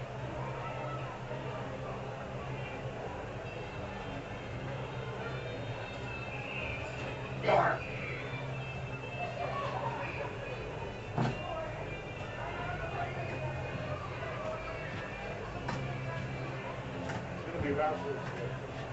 What? It'll be Vassar. Okay. That's good. That's good.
And we're back on our post-game show, and William Vassar making his final appearance, hope not forever, but at least for this season, joins us up in the press box tonight. First off, let's talk about that 8th inning and your middle infielder mate, that play that Nakau makes on that line drive. Get a little closer up if you wouldn't mind. Then he freezes the runner, and then he throws to first base. Great play. Yeah, it was a great play. It was a huge momentum shifter, especially in our favor, and I think it actually ended up saving us a little bit there at the end, which was great. And just can't say enough about that kid. He made a beautiful play on a pop-up in the short right field as well. Mm-hmm. Yeah, he's a great player. I loved playing with him up the middle, and yeah, he's just a great guy to have out there. Big Tyler Jans came in. He got 4 punch-outs. He gave up 1 hit, and he was just rearing back and throwing steam. Yeah, Tyler's been talking about how he wants to go in a big moment, and it was a big moment for him, and it was awesome to have him out there. And I just feel like every time he's out there, the game's over, so it was great to have him out there. Well, you got a pair of knocks today, a couple of runs scored. And we wanted to get you up here this season. Your play at shortstop has been flawless this year. It really has. You've got great range, good pipe, the whole bit. Thank you. Yeah, it was nice to get a couple of knocks today, especially my last day here this summer, and hopefully I can come back next year. So. Now, you heading back to Fort Collins, Colorado? Yes, sir. I head back there, and then I head to Memphis. Just north of Denver, isn't it? Yes, just north of Denver, about an hour north of Denver. That's what I thought. Is this your second year at Memphis? It's going to be my first year at Memphis. Okay, I'm going to give you one name. Beale Street. Beale Street, yeah. You gotta go there. I went there on my visit. It's super cool. So. You can smell them ribs from about a half a mile away. Yeah, I've heard the barbecue is there. I'm really looking forward to it. So, yeah. Will, I noticed that Al and I have talked about this so have other people. The chemistry that you have with the cow is exceptional. And the way you fellas turned double plays this year, whether you're going into the hole, coming back, or whatever, you just seem to know where each other was.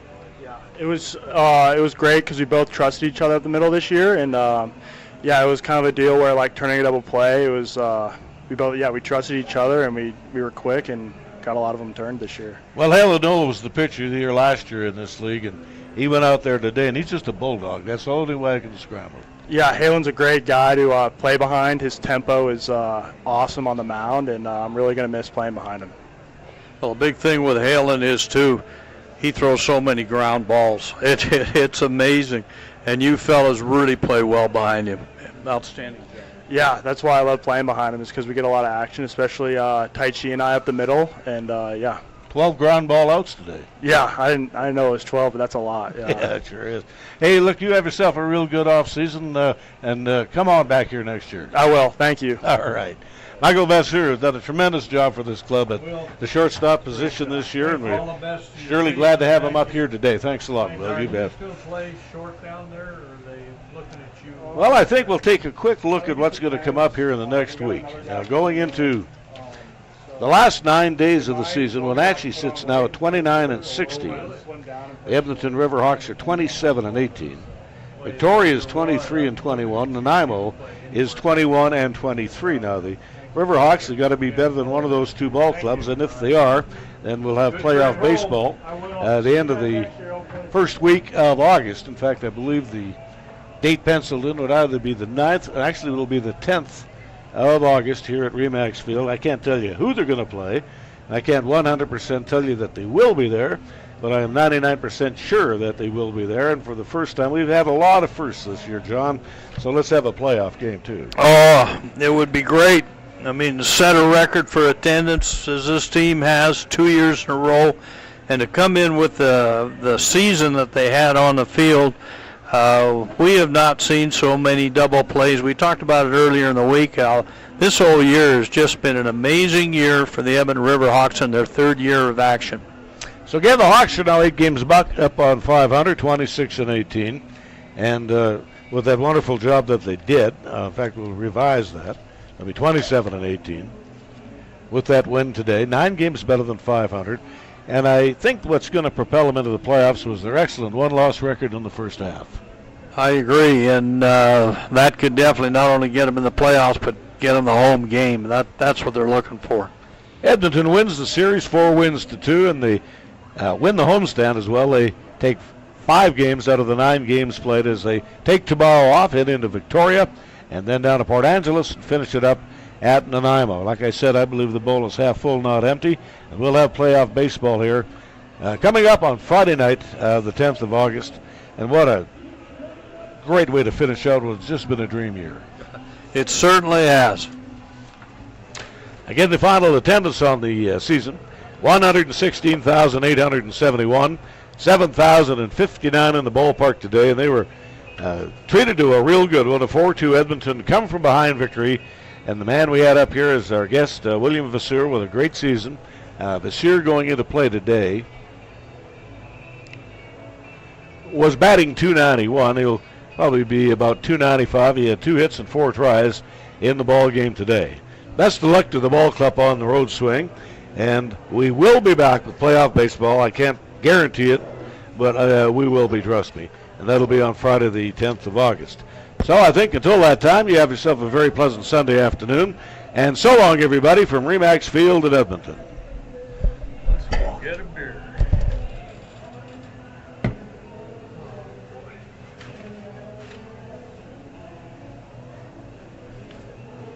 Will sure a fine young man.